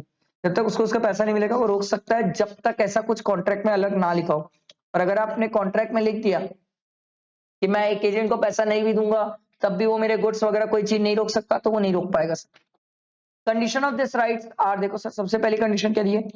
The agent should be lawfully entitled to receive from the principal, lawfully entitled. ठीक है, bye commission हो सकता है, disbursement हो सकता है, या तो सर्विसेज रेंडर किया होगा उसका पैसा हो सकता है।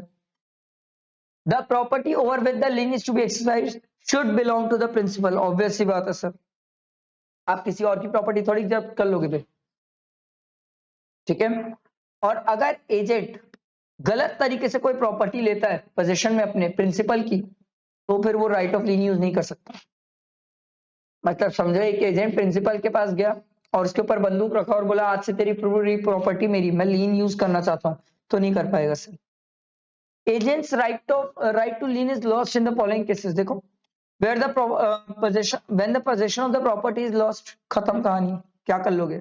When the agent waives his right, agent खुद छोड़ दिया अपनी राइट, या the agent lien is subject to the contract to the contrary. मैंने आपको बताया सर, कॉन्ट्रैक्ट में लिख दिया कि एक एजेंट लीन यूज नहीं कर सकता, मतलब नहीं कर पाएगा। मैं कॉन्ट्रैक्ट में लिख के रोक सकता हूं, बट अगर कॉन्ट्रैक्ट में नहीं लिखता तो एक्ट ऑफ एजेंसी जो है वो अलाउ करता है कि सर मैं उसके खिलाफ लीन जब्ती का पावर यूज कर सकता हूं। समझ आई बात। अगला है राइट टू इंडेमनीफाई। इंडेमनिटी याद है सर, इंडेमनीफाई किसी के लॉस को कंपनसेट करना। Right of indemnification for the lawful act, the principal is bound to indemnify the agent for all the consequences of lawful act done in the exercise of his authority. जो lawful legal काम करेगा agent, उसके लिए principal binded है कि जो भी loss होगा वो उसको कंपनसेट करेगा। एग्जाम्पल देखो, पढ़ो example. A residing in Delhi appoints B from Mumbai as an agent to sell his merchandise. As a result, B contract to deliver the merchandise to various parties, but A failed to send the merchandise to B. अब A नहीं बेच पाया B को, तो B आगे किसी और को कैसे बेचेगा, तो B भी नहीं बेच पाया। अब B आगे जिन लोगों से वादा किया था कि बेचूंगा, नहीं बेच पाया, वो लोगों ने केस कर दिया। अब केस कर दिया तो पैसा लगेगा सर, लिटिगेशन के जितने भी कॉस्ट वगैरह सब रिकवर करेगा सर बी ए से। लिटिगेशन मतलब केसेस, जहां पर कोई आपके खिलाफ मुकदमा दायर करता है, लिटिगेशंस, ठीक है। Right of indemnification against act done in good faith, where the agent acts in a good faith on the instruction of the principal, agent is entitled for indemnification of any loss or damage from the principal. Good faith याद रखना, अच्छी नीयत। Where P appoint A as his agent and direct him to sell certain goods which in fact turned out to be not those belonging to P. P principal था, agent को बोला भाई ये माल बेच देना, जबकि ये माल प्रिंसिपल का था ही नहीं। And if third party sue A for this act, अब ए ने किसी को ए बेचने जा रहा था, तो सामने वाले पार्टी को पता चल गया ये तो प्रिंसिपल का है नहीं सर, तो जिसका था उसने केस कर दिया एजेंट के ऊपर कि तू मेरा माल चोरी से रखा है। तो उस केस में sir A is entitled for reimbursement and indemnification for the act done in good faith. पर अगर एजेंट को भी पता है कि ये प्रिंसिपल का नहीं है, चोरी का है, तो फिर कैसे लायबल होगा सर, फिर वो प्रिंसिपल से कुछ नहीं ले पाएगा। ये यही लिखा है देखो, ठीक। अगला देखो, non liability of an employer of an agent to do criminal act. बाप रे, क्रिमिनल एक्ट के लिए तो आना ही मत बीच में, यहाँ हम सिविल अलाउ नहीं करते, क्रिमिनल तो बहुत दूर की बात हो जाती है। देखो, according to section 224, where one person employs another to do an act which is criminal, the employer is not liable to the agent either upon an express or implied promise to indemnity him against the consequences of that act. भाई criminal में एक दूसरे को liable कैसे करोगे? आप सोच के देखो ना, जज को जाके ये बोलोगे मैंने इसको बोला मर्डर कर दिया, मर्डर नहीं कर रहा है, जज बोलेगा पहले तू इधर आ, पागल है क्या? देखो sir, A employs B to beat C, मार सी को, and agrees to indemnify him against all the consequences of the act. तू मार, जो होगा मैं निपट लूंगा। B thereupon beat C and has to pay damages to C for so doing so, A is not liable to indemnify B for those damages. ये तो आप लोग करते ही हो दोस्ती यारी में, तू मार मैं देख लूंगा जो होगा। वो मार वार देता है, मार खा भी लेता है, बाद में निकल जाते हो आप लोग, बोले भाई मेरे को क्या पता था तू इतना मार खा जाएगा, ठीक है, ये आप लोग करते हो सर। अगला देखो, नहीं sir, right to compensation for injury cause by the principal neglect, यहाँ पर प्रिंसिपल की गलतियां हैं sir. As per section 225 provides that the principal must compensate his agent in respect of the injury caused to such agent due to the principal neglect or want of skill. Principal ही अनपढ़ दे आती है, उसके पास skills नहीं है। Thus, every principal owes to his agent the duty of care and not to expose to an unreasonable risk. Example पढ़ो सब, पढ़ो।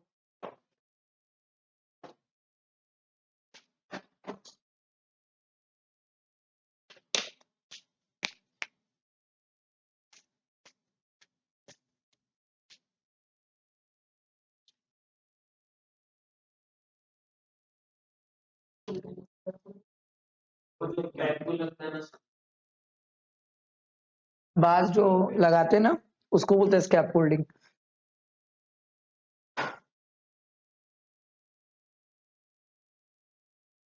समझ आया? आगे बढ़ते हैं।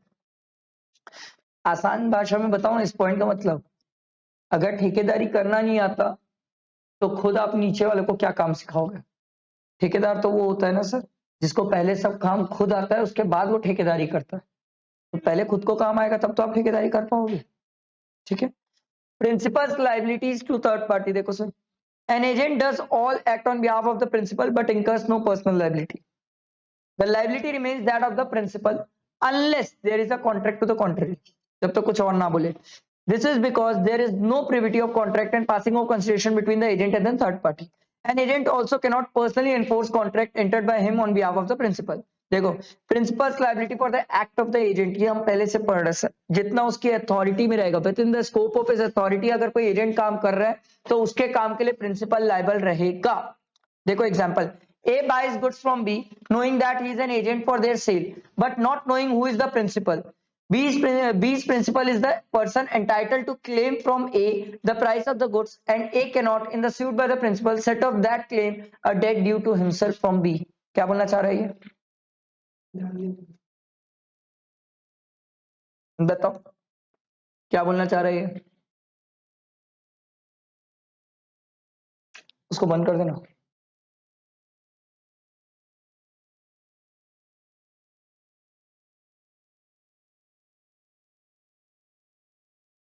बताओ बताओ क्या बोलना चाह रहे हैं? एक बी से सामान खरीद लिया बिना जाने की कौन प्रिंसिपल है। ठीक है, बी का जो प्रिंसिपल है वो ए को प्राइस के लिए क्या बोलते हैं, बोल सकता है कंपनसेट करने के लिए उसका प्राइस, और क्यों? भरना पड़ेगा। क्यों भरना पड़ेगा सर उसको प्राइस? सर बी उसका एजेंट है, और एजेंट होने के बाद उसके पास अथॉरिटी है सेल करने की। अगर अथॉरिटी नहीं होती ना तो वो नहीं ले पाता, अथॉरिटी है इसलिए ले पाएगा। समझ आया? ठीक है।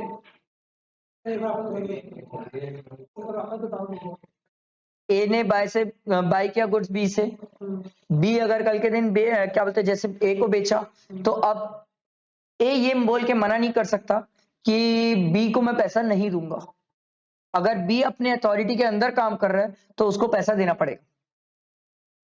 ठीक है, आगे देखो, नेक्स्ट वाला एग्जांपल भी वैसा ही है सर, आप पढ़ोगे तो सेम ही है सर। ठीक, अगला देखो, principles liability when agent exceed authority, मतलब अपनी औकात से ज्यादा जाके काम कर रहा है sir.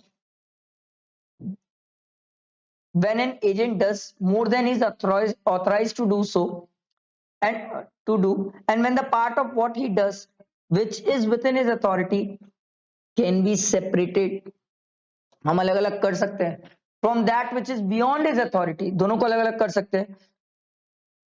So much only of what he does as is within his authority is binding between principal and agent. क्या बोलना चाह रहा है सर? जितना वो अथॉरिटी के अंदर उसके पास पावर है उतना काम वो अगर करता है तो उतने काम के लिए प्रिंसिपल लायबल है। Principal not bound when excess of authority is not separable. देखो बहुत अच्छी बात दी हुई है, where an agent does more than he is authorized to do and which is beyond the scope of his authority and cannot be separated. तो principal पूरी चीज के लिए बाइंडेड नहीं है, पूरे पूरे काम के लिए। आप अलग नहीं कर पाओगे तो पूरे काम के लिए बाइंडेड नहीं है, अलग कर सकते हो तो जितना काम उसकी अथॉरिटी के लिए उतने काम के लिए प्रिंसिपल बाइंडेड है। एग्जांपल देखो sir, A being an owner of a ship and a cargo authorizes B to procure an insurance for 4 lakh on the ship. B procured the policy for 4 lakh on the ship and another for the like sum on the cargo. बात सिर्फ ship की हुई थी, बात सिर्फ ship की हुई थी इंश्योरेंस लेने की, इसने कार्गो का भी इंश्योरेंस ले लिया सर। कौन? एजेंट। तो सर शिप और कार्गो क्या आप अलग अलग कर पाओगे? हाँ। तो शिप के इंश्योरेंस के लिए प्रिंसिपल लायबल है, कार्गो के इंश्योरेंस के लिए तो प्रिंसिपल क्या करेगा? हाथ खड़ा कर देगा, तेरे को अथॉरिटी नहीं दिया था। अगला देखो, A authorizes B to buy 500 ship for him. B buys 500 ship and 200 lamps for one ship of one sum of 6 lakh. अब यहां पर 6 लाख रुपए दोनों मिला के सर, 500 शिप और 200 लैंप्स का। अब यहां पर आप पता ही नहीं कर सकते सर कि 500 शिप का कितना पैसा है, 200 लैंप का कितना पैसा है। तो इस केस में प्रिंसिपल बोलेगा मेरे को नहीं पता भाई, मैंने तेरे को सिर्फ शिप के लिए ऑथराइज किया था, तू लैंप कितने में लिया मेरे को पता नहीं, मैं ये पूरा ट्रांजेक्शन क्या कर रहा हूँ, खत्म, वेट। समझ आया? एक्सेप्शन देखो sir, liability of a principal inducing belief that agents unauthorized act where authorized. देखो सर क्या हो रहा है, when an agent has without authority done act or incurred obligation to third person on behalf of his principal, the principal is bound by such act or obligation if he has by his word or conduct induced a third person to believe that such act or obligation were within the scope of authority of the agent. अगर principal सामने से third party को बोल रहा है कि या ऐसे कंडक्ट करके बता रहा है कि सर एजेंट की अथॉरिटी में वो था, तो उस केस में प्रिंसिपल लायबल रहेगा। ध्यान रखना, अच्छा पॉइंट है, बहुत अच्छा पॉइंट है, एग्जाम में आया तो ये ध्यान रहने वाली बात है, ध्यान रहेगा तो ही लिख पाओगे सर। समझ आया? बैठा है दिमाग में? क्लियर हुआ सबको? क्लियर हुआ ये सबको? सर एजेंट के अथॉरिटी में था नहीं, बट एजेंट कुछ काम किया ऐसा जो बियॉन्ड द अथॉरिटी था, बट प्रिंसिपल ऐसा दिखा रहा था कि एजेंट के अथॉरिटी में है, तो उस केस में प्रिंसिपल लायबल रहेगा। देखो, A consigns goods to B for sale, gives him instruction not to sell under a fix price. C being ignorant of B's instruction, ये वाला हम पहले भी पढ़े थे sir, A is bound by the contract, ये हम पहले भी पढ़े थे सर, ठीक है। Consequences of notice given to agent, ये अच्छा पॉइंट है। Consequences of notice given to an agent, any notice given to or information obtained by an agent provided to it, given or obtained in the course of business transacted by him for the principal, shall, as between the principal and the third party, have the same legal consequences as it has been given or obtained by the principal. बड़ा अच्छा लिखा है sir. अगर agent को भी notice दी गई और normally course of business में दी गई, जो नॉर्मली बिजनेस काम किया जाता है नॉर्मल बिजनेस ट्रांजैक्शंस में, तो उस केस में अगर एजेंट को नोटिस दी गई तो ये मान लिया जाएगा कि प्रिंसिपल को भी नोटिस मिल गई है। बहुत अच्छी चीज है sir.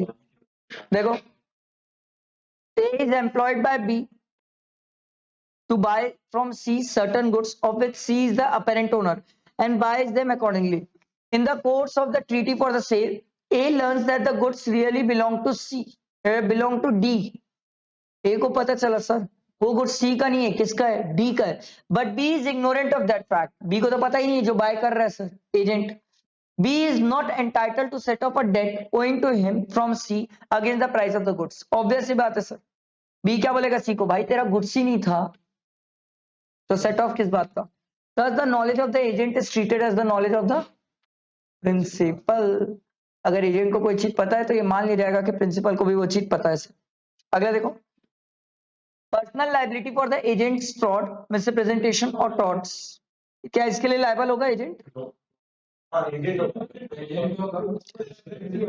Misrepresentation made or fraud committed by agent acting in the course of their business for their principal have same effect on agreement made by such agent as if such misrepresentation or fraud has been made or committed by the principal.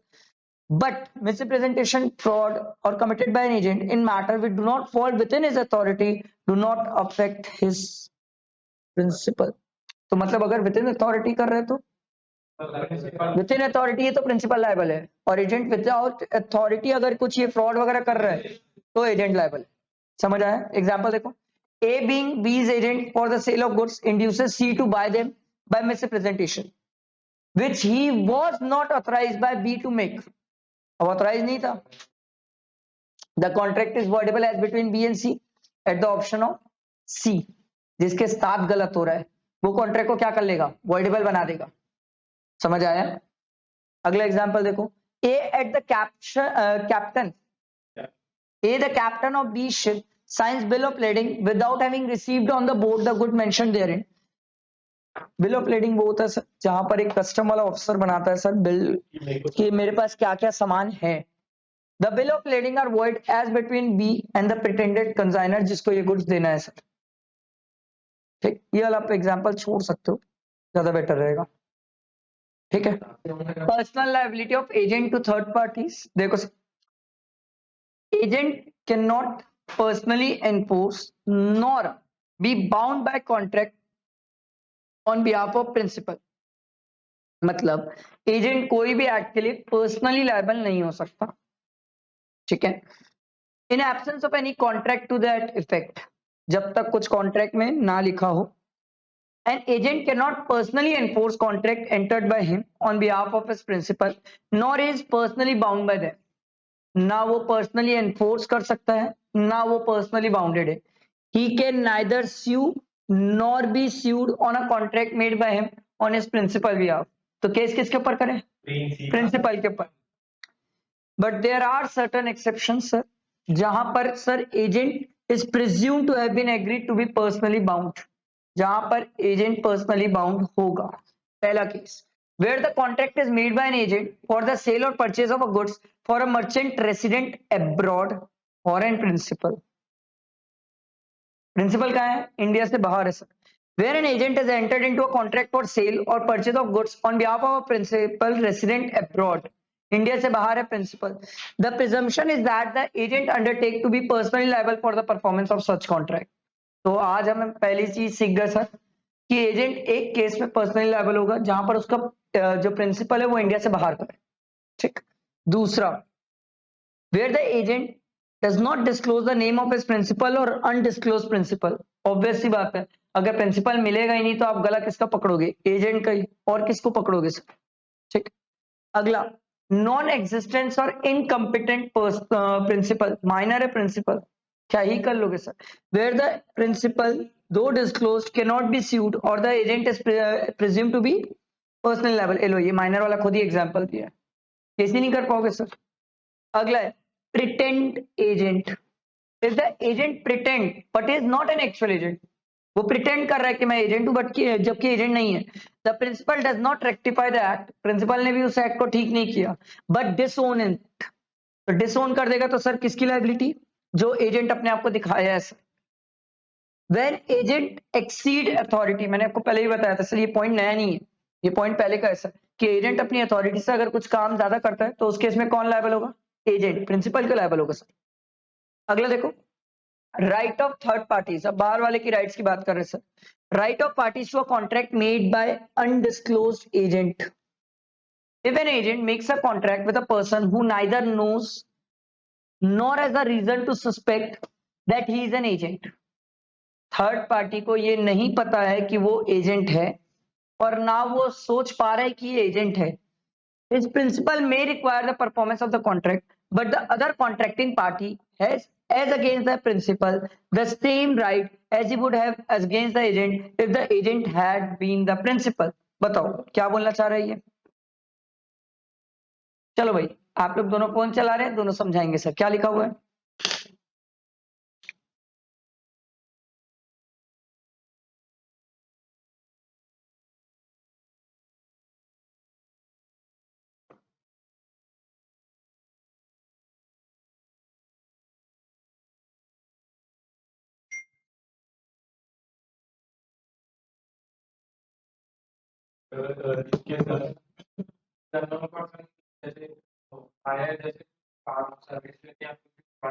ठीक है, तो पता नहीं है कि वो सामने वाला एजेंट है, तो फिर इसमें बोला प्रिंसिपल को जो है वो परफॉर्मेंस देना पड़ेगा कि ये एजेंट है करके।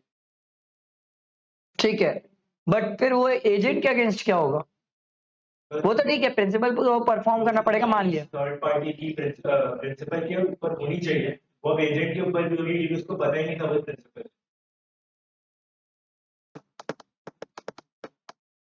और कोई?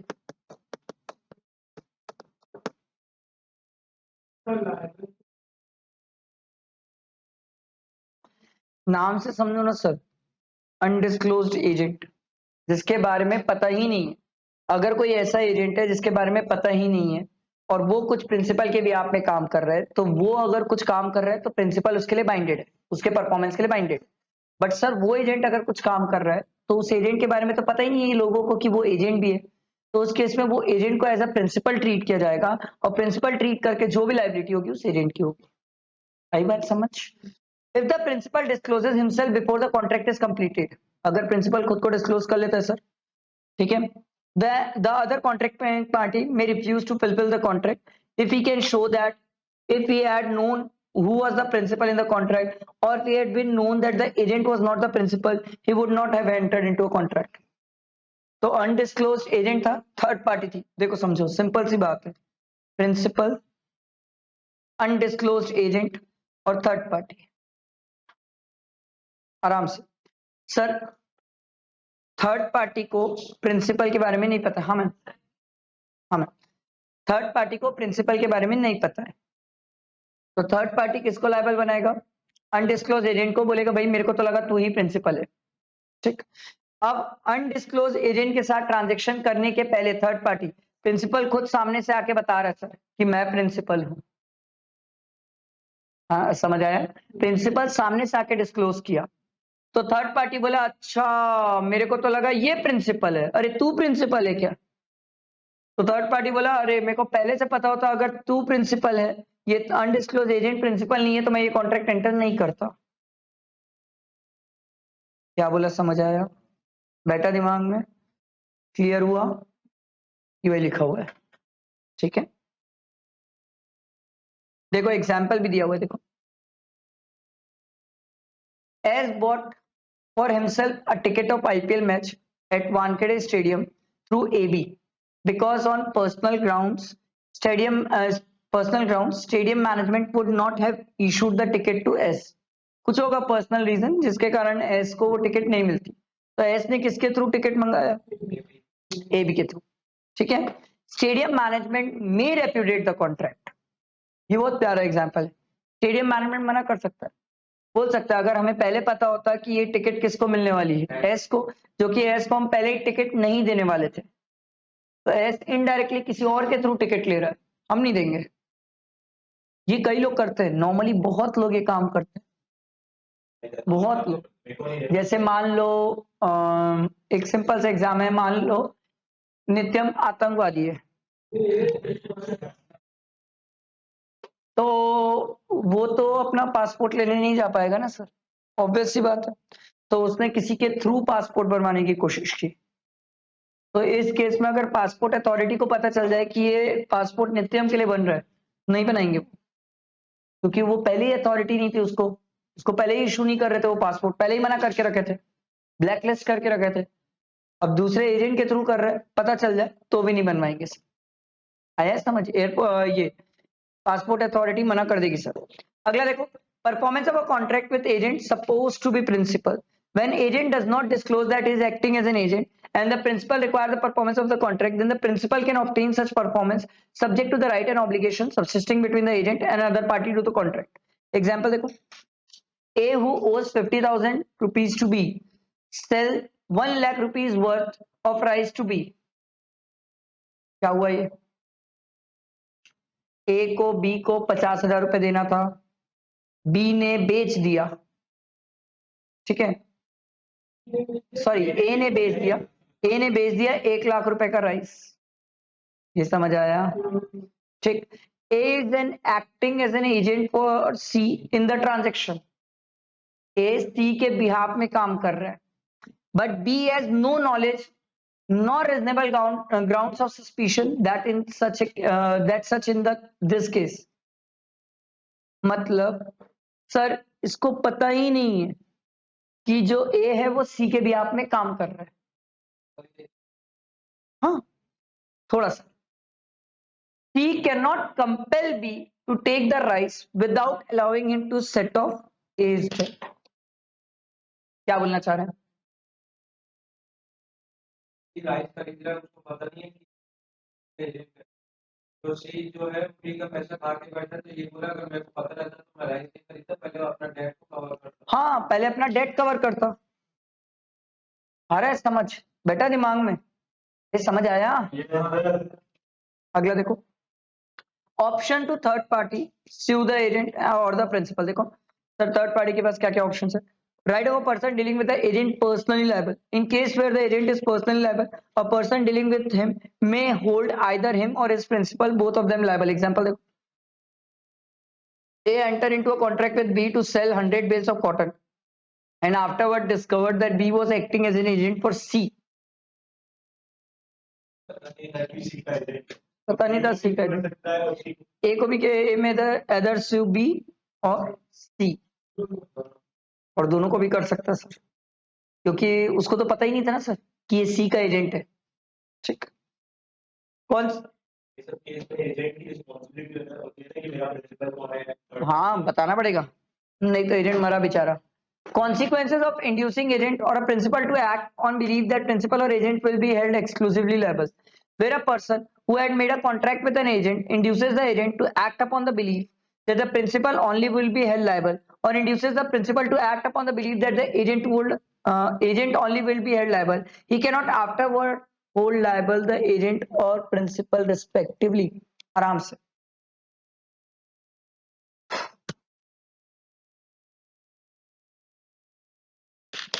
मैं एजेंट के साथ कॉन्ट्रैक्ट किया और ये बोला सिर्फ प्रिंसिपल लायबल रहेगा इस ट्रांजैक्शन के लिए। मैं एजेंट के साथ कॉन्ट्रैक्ट किया, मैंने बोला सिर्फ एजेंट लायबल रहेगा इस ट्रांजैक्शन के लिए।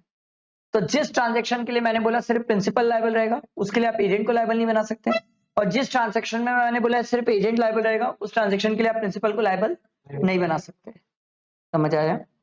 अगला देखो, रिवोकेशन ऑफ अथॉरिटी, रिवोक करना, कैंसल करना। Termination of agency means termination, खत्म, putting an end to a legal relation between principal and agent. Provide the following modes of termination. सबसे पहला दिया हुआ है रिवोकेशन, सब नीचे मेथड्स पढ़ेंगे सर, चलो आओ एक एक पढ़ते हैं। सबसे पहला दिया हुआ है रिवोकेशन। रिवोकेशन मतलब cancel. An agency can be terminated by the principal, revoking the authority of the agent. Principal may revoke the authority given to his agent at any time before the authority has been exercised so as to bind the principal. However, the principal cannot revoke the authority given to his agent after the authority has been exercised so far as regard such act or obligation as a right for the act already done in the agency. आसान भाषा में मैं किसी को agency देने वाला हूं, मैं उसको देने वाला हूं उससे पहले कैंसिल कर सकता हूं। मैंने किसी को एजेंसी दे दी, देने के बाद उस एजेंसी में उसने कोई काम कर दिया, उसके बाद अगर मैं कैंसिल कर भी देता हूं तो जो वो काम कर दिया उसके लिए मैं लायबल रहूंगा। क्या बोला, समझ आया? एग्जांपल देखो, A authorizes B to buy 1000 bales of cotton on account of A and to pay for it out of A's money remaining in B's hand. B buys 1000 bales of cotton in his own name, खुद के नाम पे कर लिया, so as to make himself personally liable for the price. A cannot revoke B's authority so far as regard payment for the cotton। क्या बोल रहे sir? ये आप कहते हैं उसने पार्ट के लिए एक्टिव हो गया जितना वो मतलब सर ए ये नहीं बोल सकता कि ये 1000 कॉटन का पैसा मैं नहीं दूंगा, वो शुरुआत नहीं बोला है सर कि 1000 कॉटन आप खरीदो उसका पैसा आप मेरे अकाउंट से ले लेना। तो अगर बी कल के दिन 1000 कॉटन खरीदता है खुद के नाम पे भी, तो भी सर क्या ए को देना पड़ेगा पैसा? यस, क्योंकि वो 1000 उसकी अथॉरिटी के अंदर था, उतना तो हमने दिया है उसको पावर। सेकंड एग्जांपल देखो, तो अपने नाम पे लिया, हाँ तो क्या हुआ, फिर अपने नाम पे दे सकता, फिर दिया अपने। एजेंट अगर अपने नाम पे लेके कल के दिन कम रेट में बेचेगा तो प्रिंसिपल बोलेगा, हाथ खड़ा कर देगा, तू निपट बेटा, तू मेरे नाम पे तो काम ही नहीं किया, तू खुद पर्सनली लायबल हो। आगे जो ट्रांजेक्शन करेगा उसमें फंस जाएगा एजेंट, इसमें क्यों फंसेगा? अभी पढ़ाई नहीं हूँ ए भाई, कैसे कर रहा है? A authorise B to buy 1000 bales of cotton account of A and to pay for it out of A's money remaining in B's hand. यहां तक तो ऊपर वाली कहानी सेम है। B buys 1000 cotton of bales of cotton in A's name, यहां पर A के नाम पे हुआ है, and so as not to render himself personally liable for the price. A can revoke B's authority to pay for the cotton. यहां पर ए मना कर सकता है, क्यों? पहले उसके नाम पे लिया है, यही आएगा, बी को लाइसेंस है। सर इस केस में बी क्यों लायबल होगा? क्योंकि जब आप ए के नाम पे ही कर रहे हो, ए के अकाउंट पे ही कर रहे हो और ए के ही काम नाम से कर रहे हो, तो ए ही पैसा देगा, बी क्यों देगा? तो ऊपर वाले में क्या दिक्कत थी? ऊपर वाले में बी अपने नाम से कर रहा था तो वो ए से पैसा लिया। जब मैं ए के ही नाम से करूंगा तो सीधा ए के अकाउंट से ट्रांसफर होगा। क्या बोले, समझ आया? जी sir. Compensation for revocation by principal. If there is a premature revocation of agency without sufficient cause, the principal must compensate the agent. Sir, premature मतलब समय से पहले, जितने साल की एजेंसी थी उससे पहले आपने एजेंसी कैंसिल कर दी तो आपको कंपनसेट करना पड़ेगा।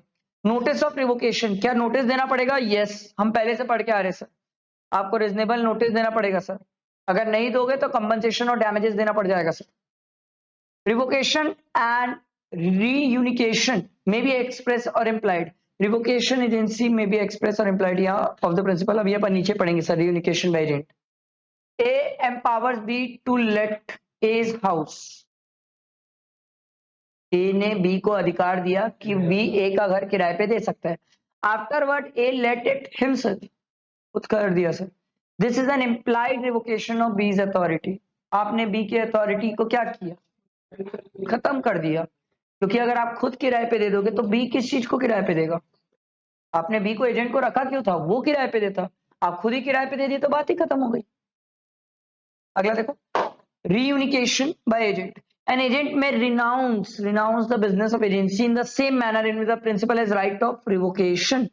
In the first place, if the agency is for a fixed period, the agent would have to compensate the principal for any premature termination without sufficient cost। Agent को compensate करना पड़ेगा। Secondly, a reasonable notice of reunification is necessary। Length of notice, time period of notice is to be determined by the same principle which apply to the revocation by the principal। If the agent renounces without proper notice, he shall have to make good any damages thereby resulting to the principal। बताओ क्या हो रहा है यहाँ पर?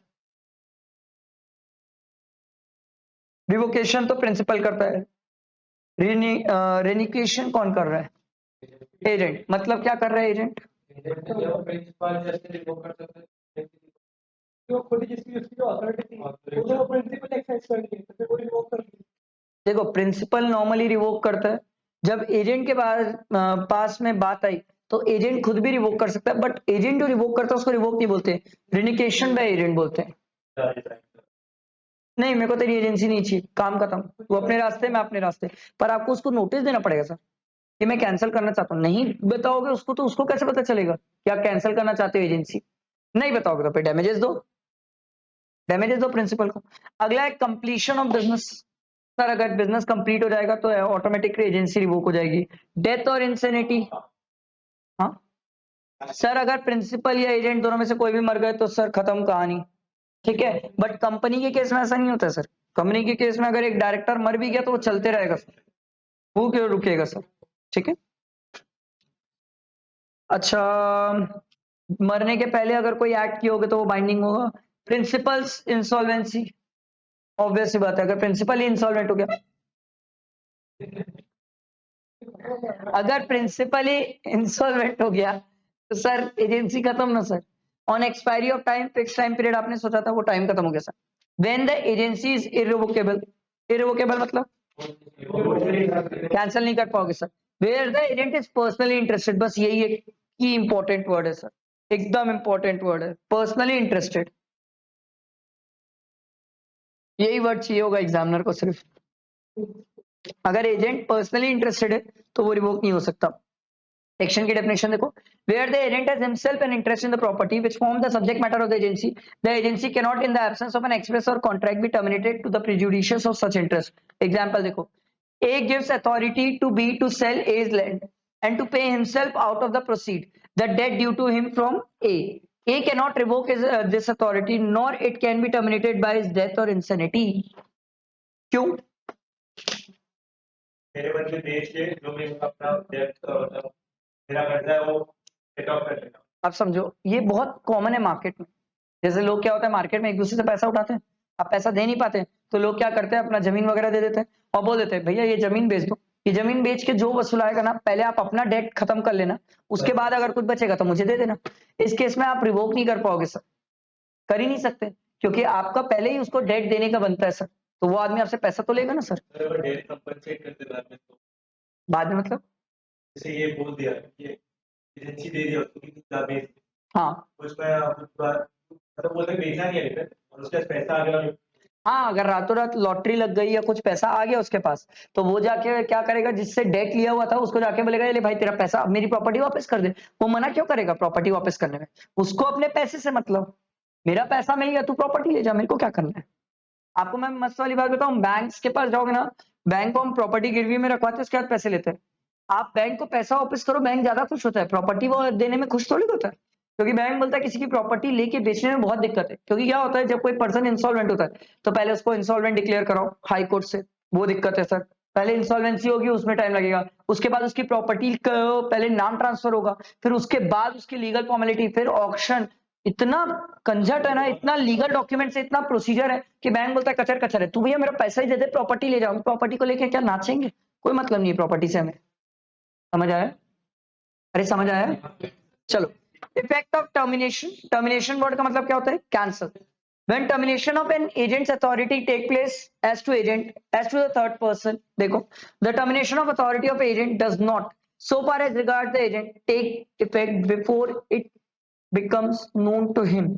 So far as regards third person, before it comes to know to him.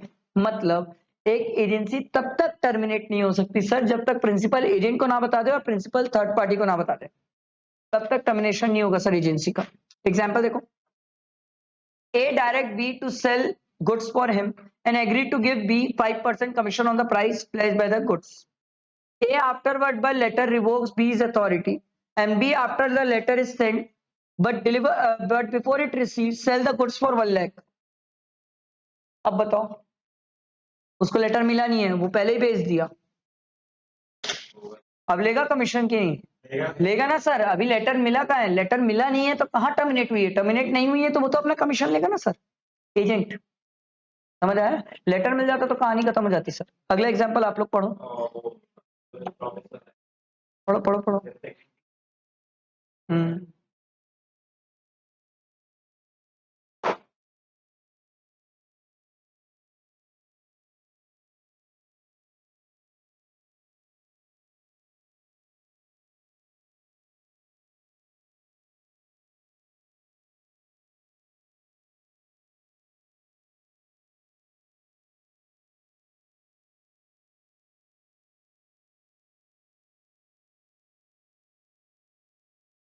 पढ़े 61 वाला भी एग्जांपल पढ़ो पढ़ो पढ़ो पढ़ो पढ़ो।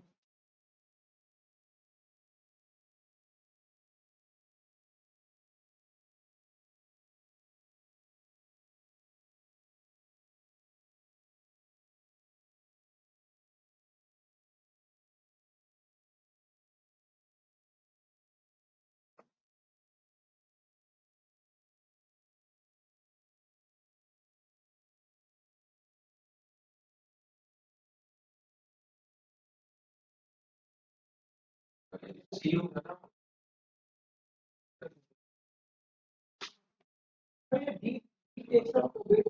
मतलब अपने नाम पे रख लें। एक minute. A direct B his agent to pay certain sum to C. A ने B को बोला कि C को पैसा दे देना, A मर गया and D takes out a probate to his will, वसीयत से जितना बनता है D ले लिया। B after A death but before hearing of it pays the money to C. The payment is good against D the executor. जो वसीयत से D का बनता है, वो जो पेमेंट हुआ है उसको वसीयत से, वो वैलिड है, वो लीगल है सर। हाँ तो वैलिड है ना। डी को डी ने वसीयत के थ्रू पहले पैसा ले लिया, ठीक है। अगला देखो, agents duty on termination of agency bye principles death और इंसैनिटी। देखो, where the agency is terminated by the principal dying or becoming unsound mind, the agent is bound to take on behalf of the representative of his late principal all reasonable steps for the protection and preservation of interest entrusted to him. उसके बाद simple last है, termination of सब agent authority. The termination of the authority of the agent causes the termination of the authority of all sub agents appointed by him. Simple, इसको read करके छोड़ सकते हो sir. आई बात समझ? ये आपका एजेंसी खत्म हुआ सर।